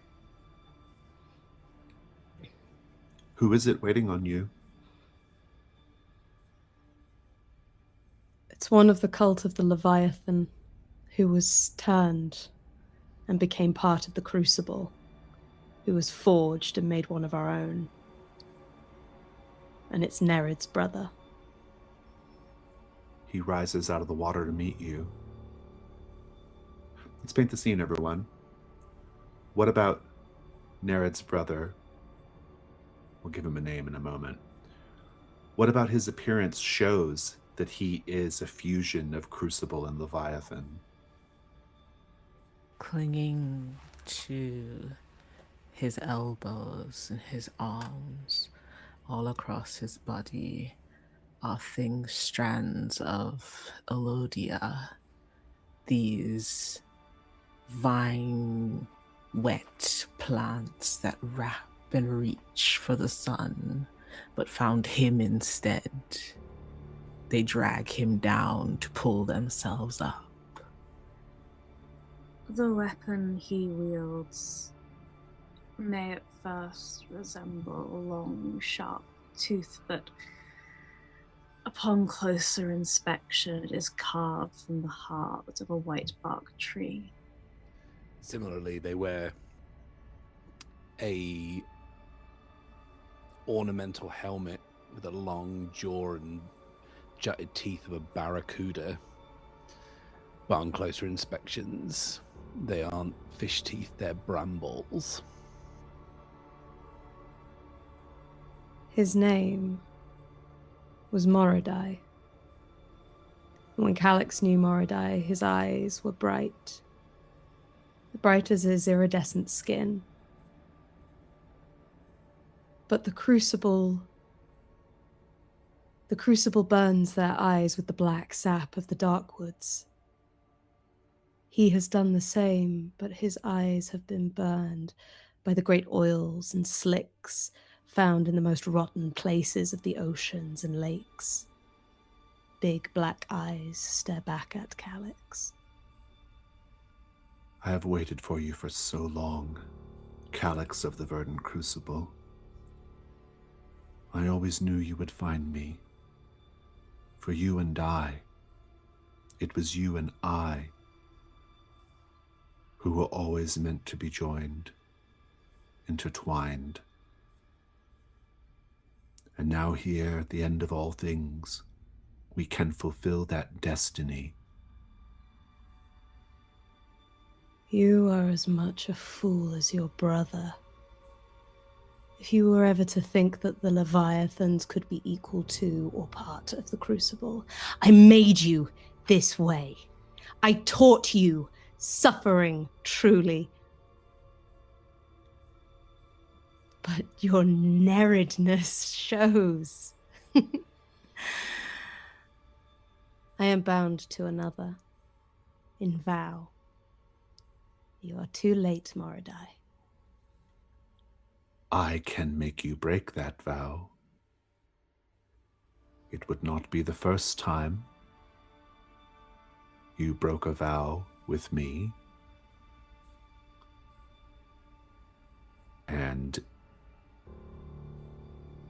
I think this is the dark move. What What are you afraid is going to happen right now? I'm afraid that the vow that he threatens to break will break Calyxe's sense of purpose so irreparably she won't want to go on. Indeed, it's worse than that. You will be pulled down into the water with him, and it's the last we'll see of you. This is going to be with vitality at disadvantage if you wish to continue. I'm going to mark an aspect to try and remove that disadvantage. I want to give myself the strength of the birth of a mountain. I want to steady my resolve. What is that from? The Elgarath prompt from last time. Elgarath. Why is this name familiar to me? Who is Elgarath? The wizard. The wizard, that's right. It's the guy. Yeah, the wizard, that's right. The great arch wizard Elgarath, of course. It's Elgarath, actually, that's why I didn't know. Elgarath, sorry. Elgarath. Elgarath. That's great. I love it. It's perfect use of it. Okay, so you have 2d6 plus vitality.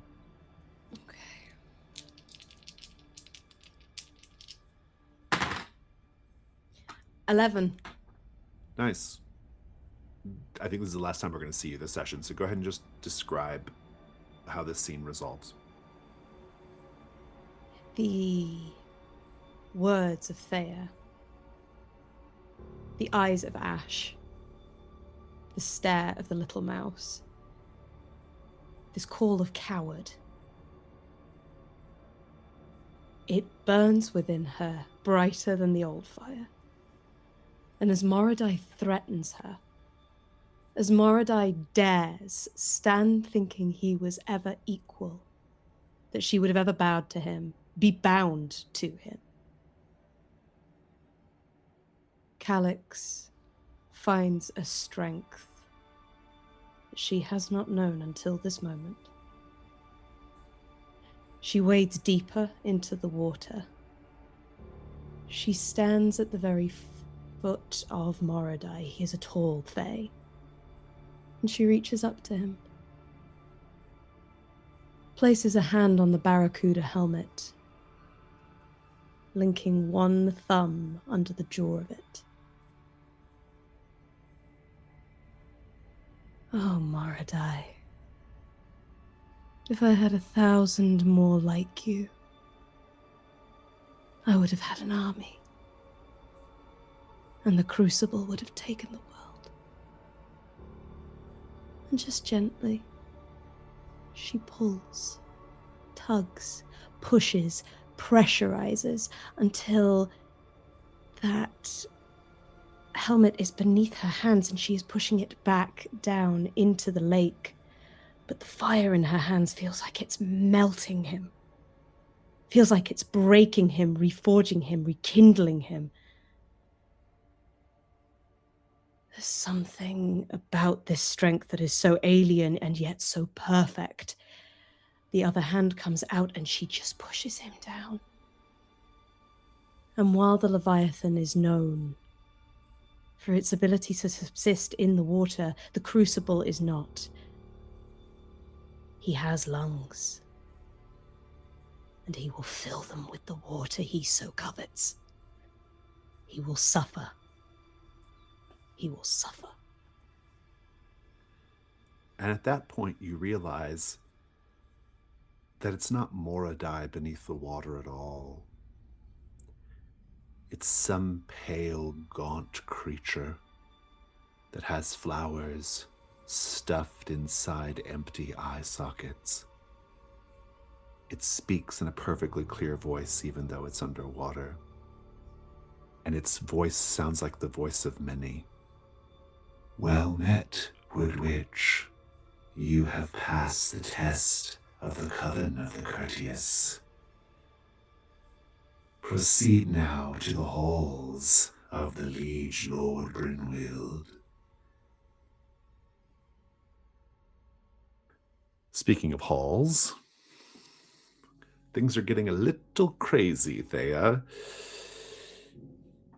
Something about your story has awakened something vital and primal inside the Luminians.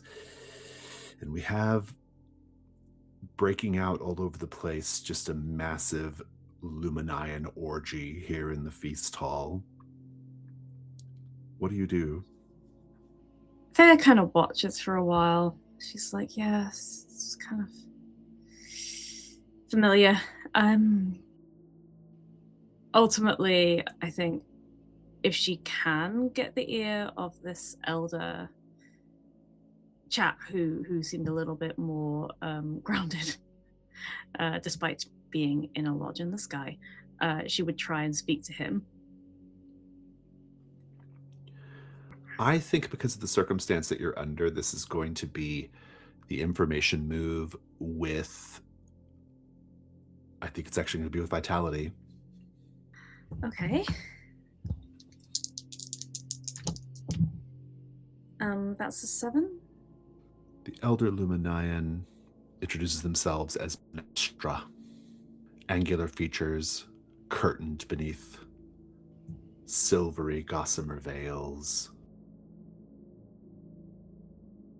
Her long, thin tail ends in a plume of white fur. These are the last of our days. This great celebration. This primal display. The last ferocious gasp of a people who will be no more. The Lumen Prince will wake, and he will devour us all. You seem to have outlasted plenty others around here. Yes, yes. The Lumen Prince. I served as his nursemaid for a time. I helped to keep him sedated. That is the only reason I am here. The others do their best to make sure that the sickness infecting us all does not affect me. My skills are most necessary if we are to have a chance of rounding this corner. The stars were touched by the darkness just as your lands were. Our old remedies falter. We are not here seeking treasure or trophy. We are here to seek the means to quiet our restless prince. And I do not know if Scrutineer Cairo is making any progress. Certainly, over these many years, we have collected a number of specimens, a number of inputs. I think perhaps this is not something that Luminian science can help us with. I think perhaps there is something older, something more sentimental we must use. I can only remember some of the words, the ancient lullaby used to calm the Lumen Prince. This is your clue, this idea of the ancient lullaby. The complication on the clue is if you intend to use this clue in the solution, you have to sing the lullaby. But that'll be, well, we can wrap up the scene real quick. Perhaps it is fate that sent you to us, howling troubadour. A gift from the Lumen Prince's ancestor, the so-called Wolf King. The Lumen Prince's ancestor? Some say. There is none above the Wolf King. I suppose there are many things we do and do not know.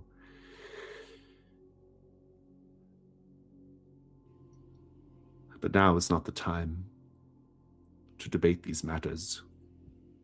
The Luminians will be no more if we cannot determine how to put the prince back into his deep slumber.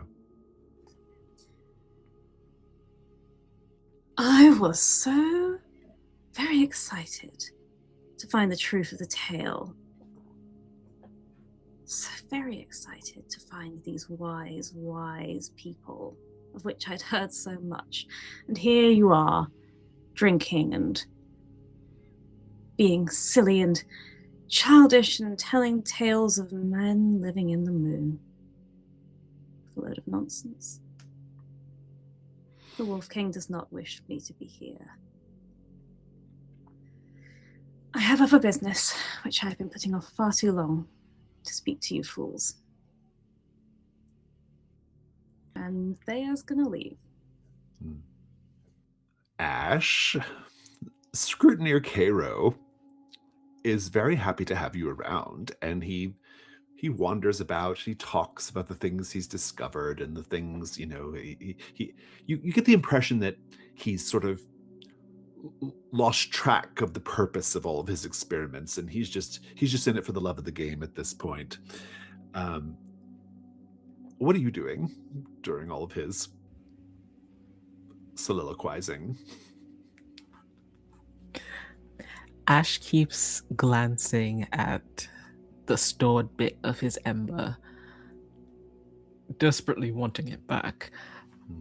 And I think, one hand still on Name Taker, he will ask the Scrutineer, so all of this, you've done all of this, gesturing to the trifold monstrosity on a table, in order to help your Lumen Prince. How? And he turns, and a little lens flies in front of his eye, and actually seems to telescope as if he's looking at you closer. And he says, "Oh yes, the Lumen Prince. Must stay focused on the Lumen Prince. Let me show you something even more interesting than all of this, Nameless." Guarantee you're not going to reach into my chest again. Reach into your chest. Oh yes, I did do that, didn't I? My apologies. I am rather excited about my work. Come. I can tell. And he beckons you deeper into his laboratory. Do you go? I go. Fenwyn, you reach the bottom of the stairs, and that triggers the struggle. The struggle is called the Seething Dark. The first movement. The ground splits like overripe fruit, and sure footing is gone. You tumble through the skin of the earth and into its humid heart. Sharp rock deposits and exposed roots claw hungrily. You plummet through endless cloying darkness into the maw of the festering corpse-soft earth. The fall terminates with a wet, meaty crunch. You feel the warm and yielding surface, unnervingly pliant. The embrace of absolute darkness presses in, a suffocating shroud. A stench rises, forcing itself into your nose and corroding your eyes. There is something strange and moist about the ground below. Let's paint the scene. How do we know, even in the darkness, that Fenwyn is sinking into a mound of slowly liquefying corpses? His hand finds an unmistakable texture amid the moist, amid the squelching. It is smooth, and it retains a facsimile of heat. It feels almost purposefully carved and molded. It is unmistakably bone. A hand, your hand, reaches out and touches another. You feel the edges of fingernails, fingertips, but it gives way beneath yours as you grasp hold of it, and it turns into an ichor-like soft mess. The stench of countless dead bodies. To know death is to know the smell of death. To know this place is to know it magnified to an unbearable degree, bile rising in your throat. To know death is to know the smell of death, and Fenwyn knows death. Fenwyn feels himself being lifted up and out, but as soon as he reaches any kind of height, the force pushing him up sinks back down again as the solid hands turn to liquid viscera. Your movement awakens the ecosystem. Clouds of egg-laying flesh flies buzz aggressively around your head. Wriggling corpse maggots the size of your hand begin to worm under your clothing. Blood-fat vampire leeches seek to affix to exposed skin and suck you dry. Scuttling arm-long millipedes close in, hungry for a meal to dissolve and consume. Fenwyn, please describe how you attempt to escape from a horrifying fate, smothered, absorbed, and devoured, and roll the dark move. Unable to see, unable to, as he does, break this scene down into its component parts, into its geometry, to calculate his escape. He tries once again to harness the resonance, and he swings his harpoon, wildly trying to catch anything solid to send out those pulses of almost echolocation to find out where he is. And he does manage to hit something. He doesn't really want to know what it is, and he has bouncing back to him through the ancient steel of this harpoon a path of stepping stones. What he can't see, but we can see, is it's the undissolved armor plates of whoever's left down here, the undissolved saddles of poor pack horses that have been dragged down here, and he has to dance across them to escape the writhing mass of chitin and insectoid sludge. I think because of your move, whose walls recall wind, that makes this a light move instead of a dark move. This is what you're good at. What do you afraid is going to happen if you fail? I'm afraid I'm going to lose something. I'm going to lose the harpoon, I think, which is it's my only way of seeing at the moment. So, Indeed. Go ahead and roll with vitality. I'm going to mark the Lion Guard cloth, which I'm wearing around my eyes. It says a square of bright red cloth that bolsters resolve against fear or hesitation. Perfect.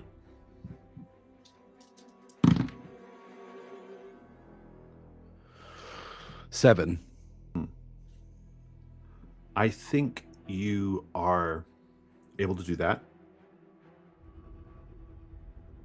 We see you. You know, you use this. You use the echolocation to find the steps. You're kind of like doing your best to like stay light-footed on this pile of bugs and corpses and sludge, and you start to like make your way around this little perimeter that allows you to escape some of that. I do think that you don't lose the spear, but I do think the lion guard cloth comes undone from your eyes and falls down into the pit.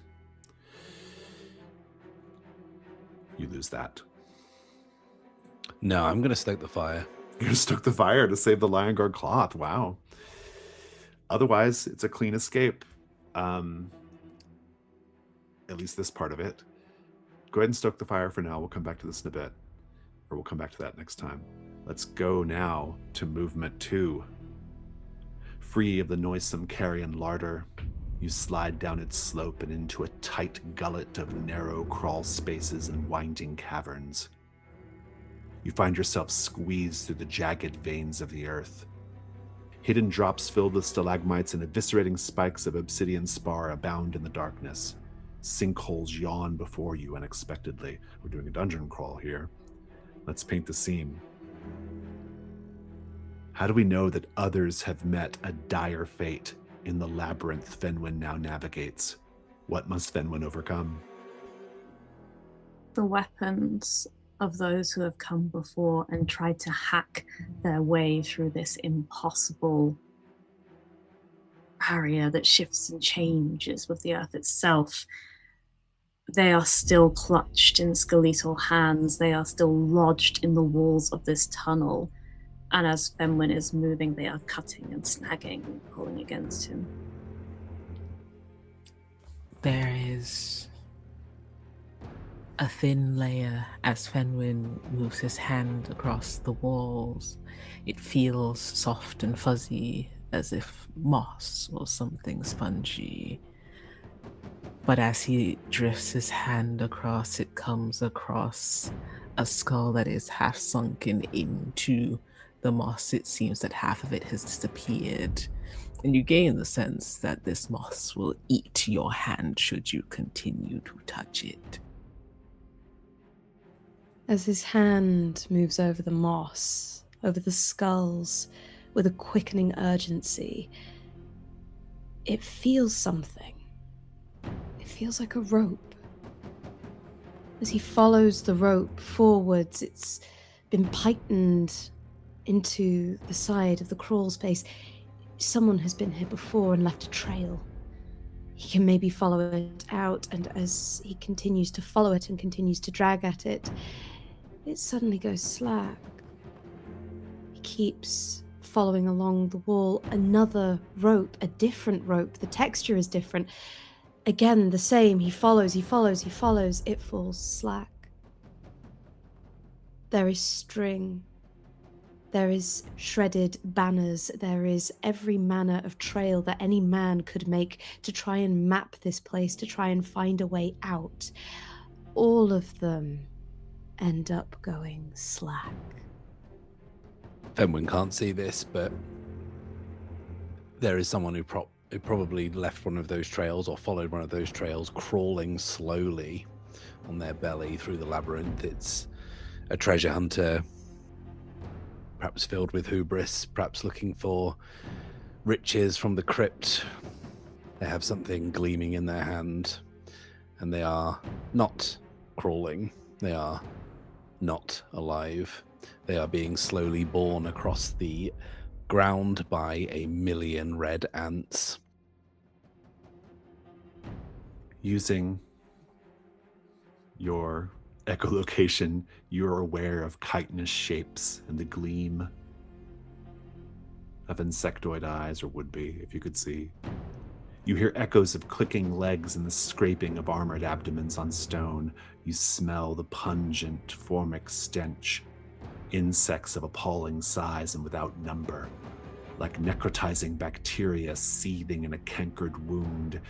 Each has a screaming human face crudely fused to its head, mandibles erupting from distended mouths and huge multifaceted eyes bulging from distended sockets. You sense their aggression, their hunger, their coordination. You do not belong here. Your flesh, however, is most welcome. Please tell me how you attempt to survive a sudden ambush by the drone swarm, and roll the dark move. Fenwyn doesn't move.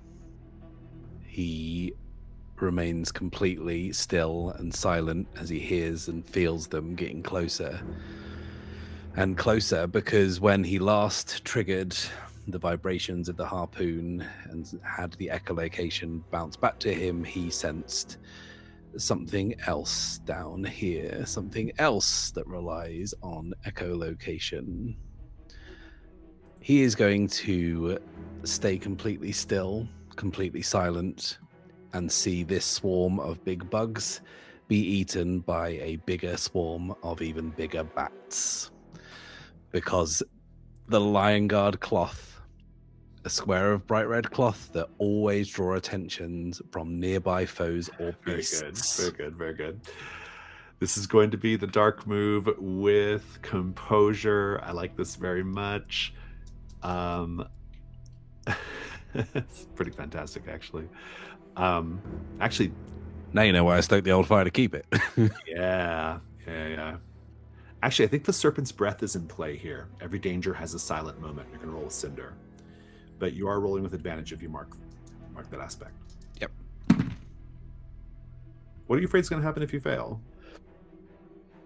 I haven't found. I've just seen the dice, but I'm really afraid the bat's going to get me. Very good. I'm not sure it's worse than that, except that you will be consumed by said bat. What'd you get? 12. Nice. Oh, you get a little bonus too. I think your little bonus is I'm not going to make you make the next roll. So just describe how you escaped this situation. What can only be described as a menagerie of creepy crawlies, things that are mandibled and multi-legged and multi-sectioned and armored, are inches from dragging Fenwyn down into a writhing mass of blood and bone, when a high-pitched screech fills the cavern, and he feels himself being bundled out of the way by these leathery, dog-sized bats that are crawling on their wingtips through the labyrinth and devouring this movable feast that Fenwyn has lured down this corridor. And when the screeching and the squeaking and the crunching stops, he knows it's safe enough to move on. The third movement. You have found the brood lair of the insectoid host. Fat, pulsing mounds of writhing blind larvae and clutches of wanly glowing eggs. Beneath are piled more festering corpses, food for the hive. The heat released by their decomposition warms the eggs, and the worker drones tear off strips of rubbery meat, food for the hungry grubs.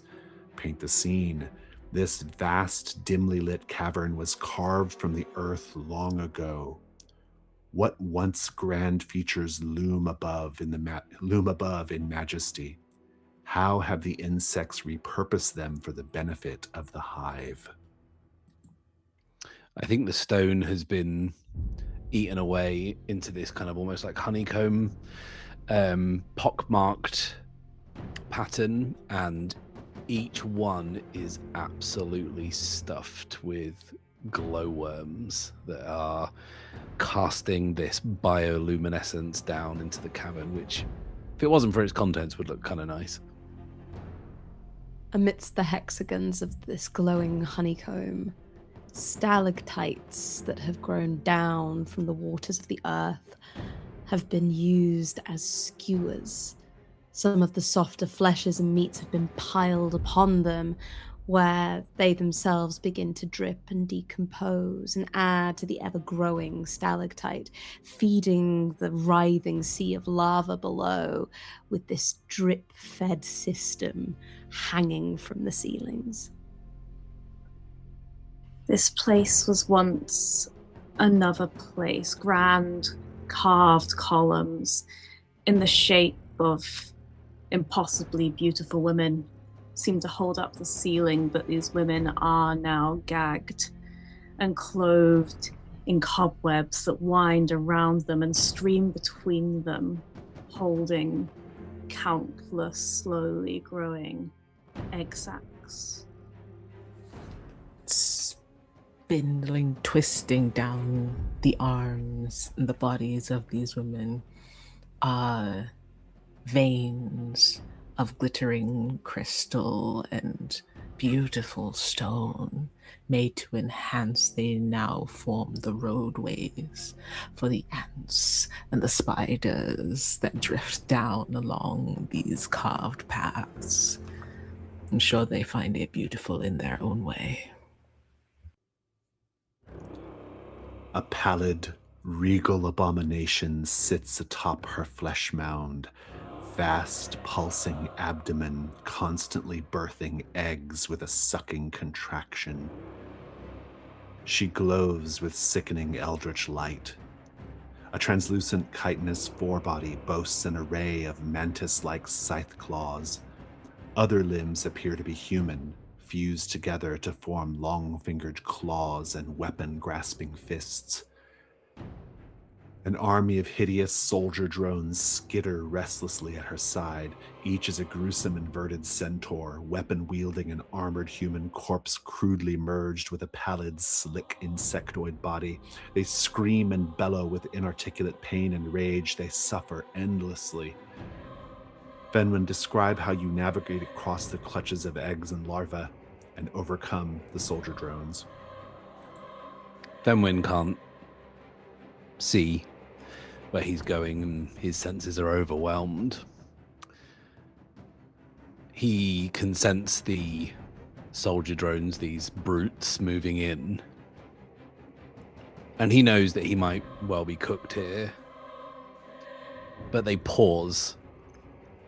They pause because Fenwyn is started to walk atop the eggs. And they know that if they move in, they will destroy them. But Fenwyn, who moves like ink through water, doesn't even crack the shells or the membranes that quiver beneath his feet. He drops to his haunches and runs towards the queen. The fourth movement. The oversized head as big as a carriage turns to face you, its great sword long and razor-sharp mandibles snapping. Between them, a secondary set of maxillae tense and flex, waiting to pull prey in. Atop the head sit a clustered array of distorted and rotting human heads grafted in place of eyes. They whisper in a drowning hum.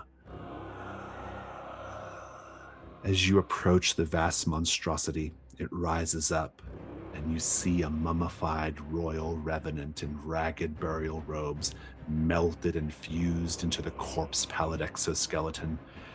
Insectoid ichor bubbles wetly from a rictus mouth, blackening teeth.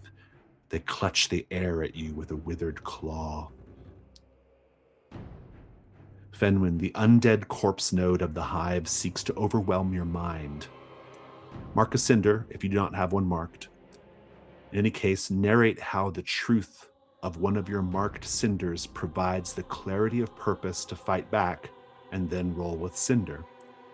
On a hit, you'll describe how you were able to overcome this psychic assault. On a 10+, the mind of the hive reveals a lord clue. On a miss, cross out all cinders and take a new cinder, the Ravenous Collective. All power must be assimilated for the many-in-one to thrive. The new cinder is unmarked. Additionally, you take the permanent condition Herald of the Ravenous Collective. This new cinder and condition function identically as if you had marked the kindling gate. Alternatively, instead of rolling, you can just take the miss.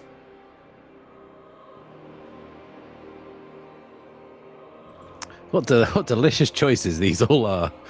I'm going to mark a cinder. You don't have to mark one. It's already marked. You just have to choose a marked one. Oh, okay. And then roll a cinder. It will be the Tower's lesson. Even the unscalable falls to the small and certain. Fantastic. That seems pretty obvious how that will help you overcome this moment. You're going to be rolling with cinder. Do you have any aspects you want to mark here? If you get a 10, you get a lord clue out of it.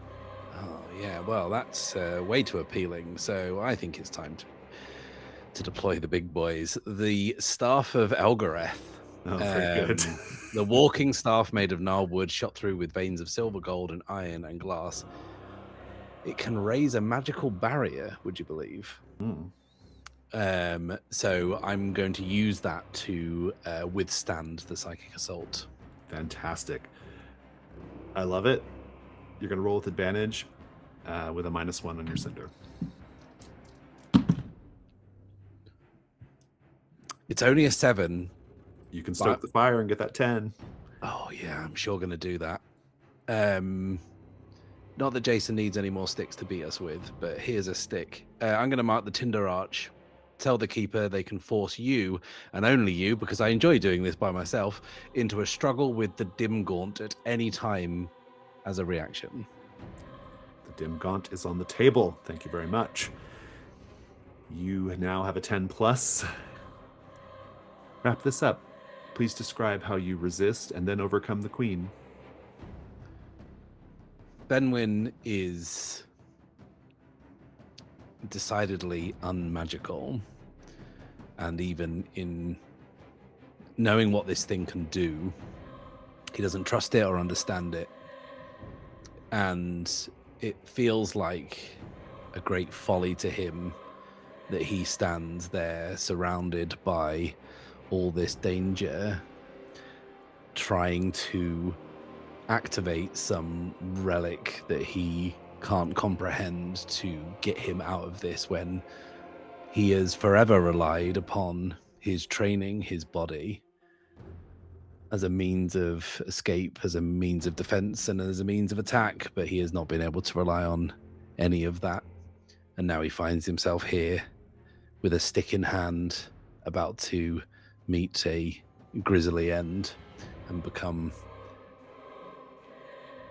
part of a hive mind.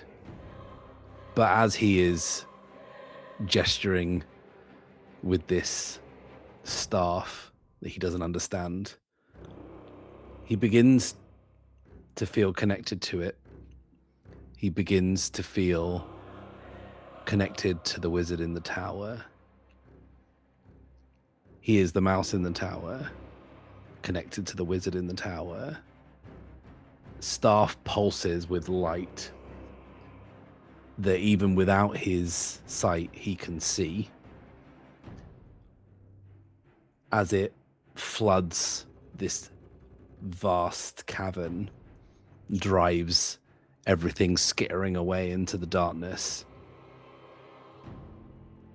immolates the queen, brings her whole empire crumbling down.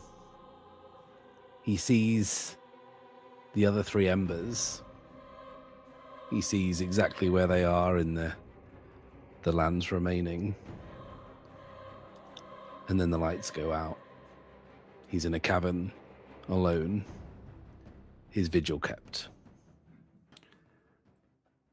Indeed, you see more than just that. You see a vision from the mind of the Queen during that psychic assault. When you see the forest, when you see the other embers, you actually see the complex geometry, the complex ritualistic geometry of the great forest. Something that only the insects can know, and that is your Lord clue. You can clear your condition, your vigil is kept. You also get a reward here. Your reward is that you get to claim a piece of equipment, something from the muck, something from the corpse mound that you claim before you rise into the wan light of the lands remaining, bloodied but alive. This piece of equipment, you get to define it. You get to have 2 aspects on it. You can think of that. I know what it's going to be. It's going to be a bit of carapace, because he's building a suit of armor out of various discarded knights things, and it's going to be a bit of carapace armor, and I'll figure out the aspects overnight. Sounds fantastic. With that said, with that dramatic conclusion to the struggle, we'll also dramatically conclude our session for today. let's go to end of session. All right, I don't think we have any moves that trigger at the end of session, so let's just go to our end of session questions here. We'll go in regular order. Let's see. We have not resolved a mystery yet, so no one's getting that. Ash, did you roll a cinder today? I did not. Did your pride reveal itself beneath the mask of humility? That can be in flashback as well. Yes, it did. Did you glimpse the person you once were, or the name you might yet take? Yes, In as well. flashback, yeah. You get 2 XP. Theia, the waxing tone. Did you roll a cinder? Have you ever rolled the cinder? Still haven't. You have not rolled a cinder yet. Did you engage in ecstatic or orgiastic worship of the Wolf King? I would say so. You were present at such a Wolf King inspired orgy, so I guess that counts. Did you perform publicly or intimately in a way that shifted the balance of power? I don't think so. I mean, I did the storytelling I think move. the storytelling counts. Yeah. Okay. Yeah, it totally literally shifted the whole vibe with the Luminians. 2 XP, Calyxe of the Verdant Crucible. Did you roll a cinder?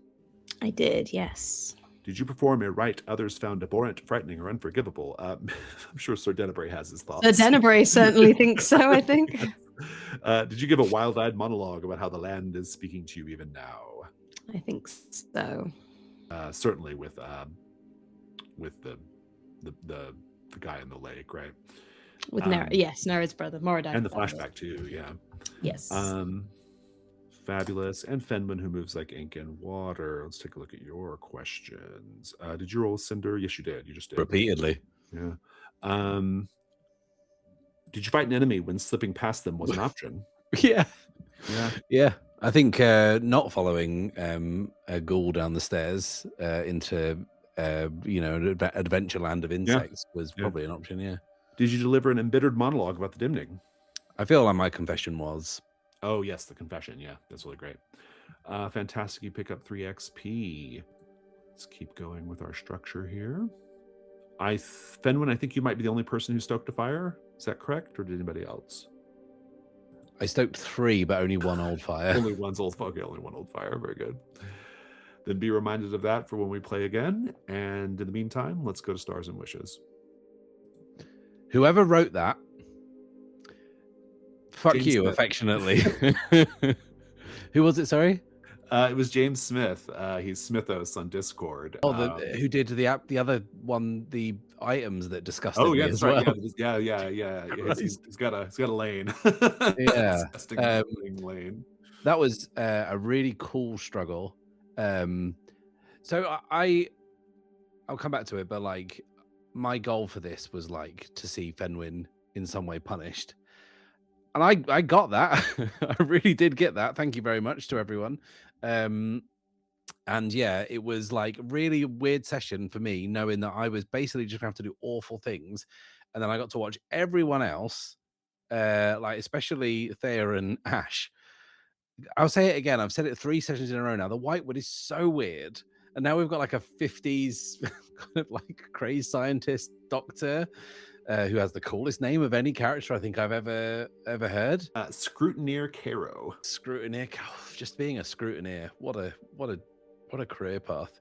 But yeah, that whole like blue wolves, aliens, orgies, science experiments is so strange. I was so thrilled to see Sir Denebray go on the tree.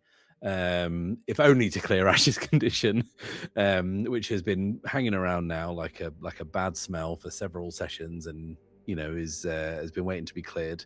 I thought that Jess and Wren's old fires at the beginning were spectacular. I thought they were incredible. Michelle, how you navigated that such strange social situation, but never seemed like you were out of your depth somehow. I love Theia in that moment. And yeah, a very different session to last time. A very odd session, and yeah, a grueling session in Fenwyn's case. And I enjoyed every second. Thank you. So, starting at the top with Wren, the old fire for Ash, that first old fire. where you established some hella lore. I'm assuming you had it written down because my God, was it in depth? It was so good. Like the Rhinemeyer, the Rhinemeyer, Red Rhaegar and Blue Alcyon we have with the Howling Troubadour, but you gave it the Rhaegaran Temple. I don't know, just giving it that sort of like, Rhaegaran makes sense. It makes sense. I've not considered it until you brought it into existence. So I'm like, yeah, obviously Rhaegaran.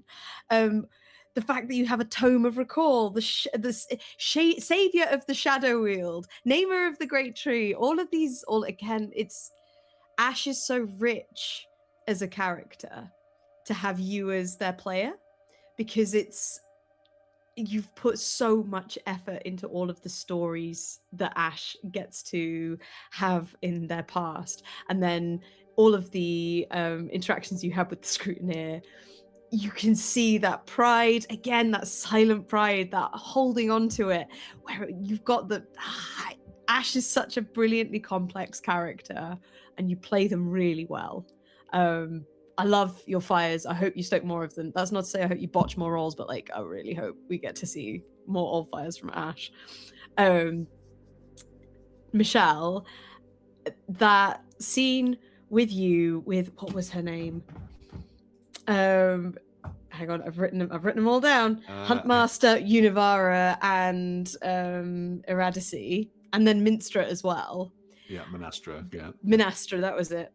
Navigating everything, and then at the end of it doing the most Theia thing, which is to get your hackles up and be like, nah, fuck this is not the Wolf King, this is no, you've learned everything you needed to, and the minute that it doesn't go your way, it's Theia is out and Theia is gone, and it is so reliable now as a character construct. Like I'm waiting for the straw that breaks the camel's back every time we see Theia interact with something or someone. It's really interesting. But I love the way you handled all of that. It was absolutely brilliant. Matt, I'm sorry you had to go through that struggle alone, but I'm really glad we got to see the confession with Periwinkle, because that broke my heart a little bit.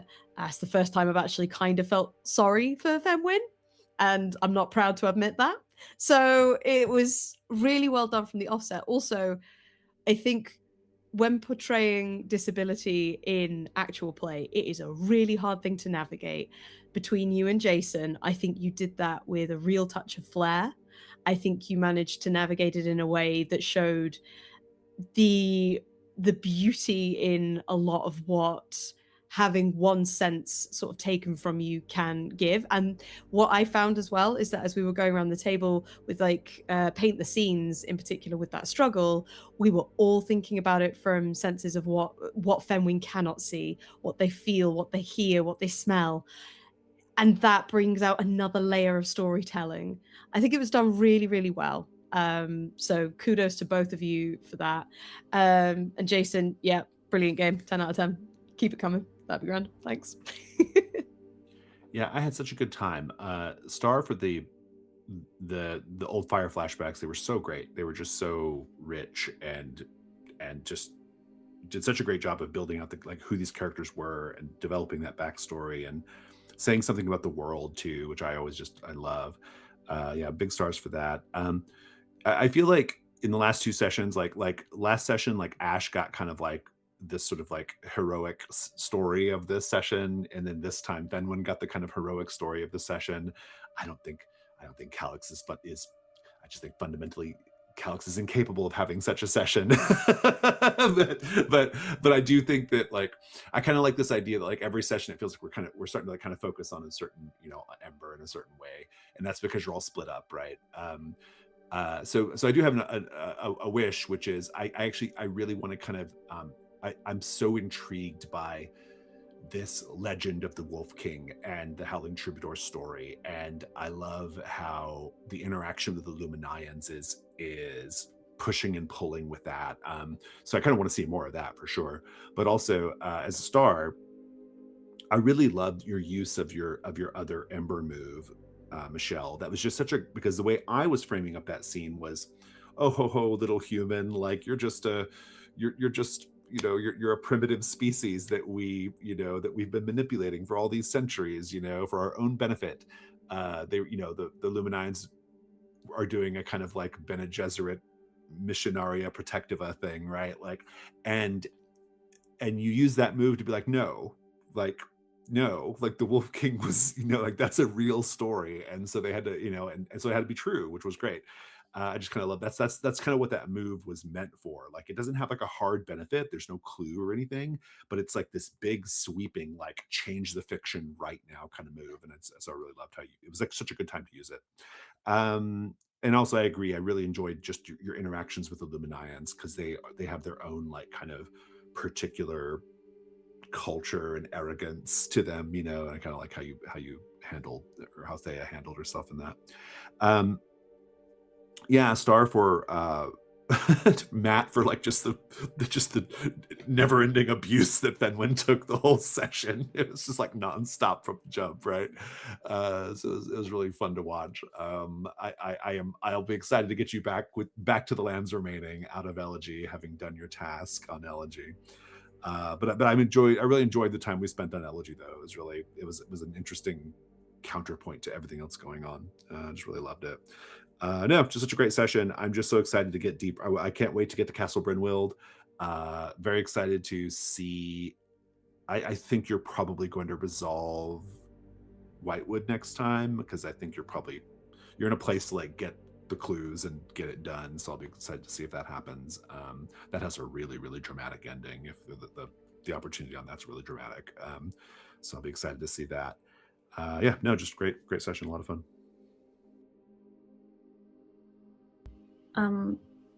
Just like a general star for everyone for all paint the scenes today were really good. Just some really fucked up shit, lads. Loved it. Fantastic. Jason, as always, thank you for bringing into my life another sassy little bitch in the Scrutineer Caro. Of a different flavor yet again. You have truly an endless Rolodex of sassy little bitch characters in your brain, and it brings me utter joy every time. And the way you can balance that with some of the most horrifying narration known to man or god is genuinely a talent that I never tire of seeing. So star for that, Jason.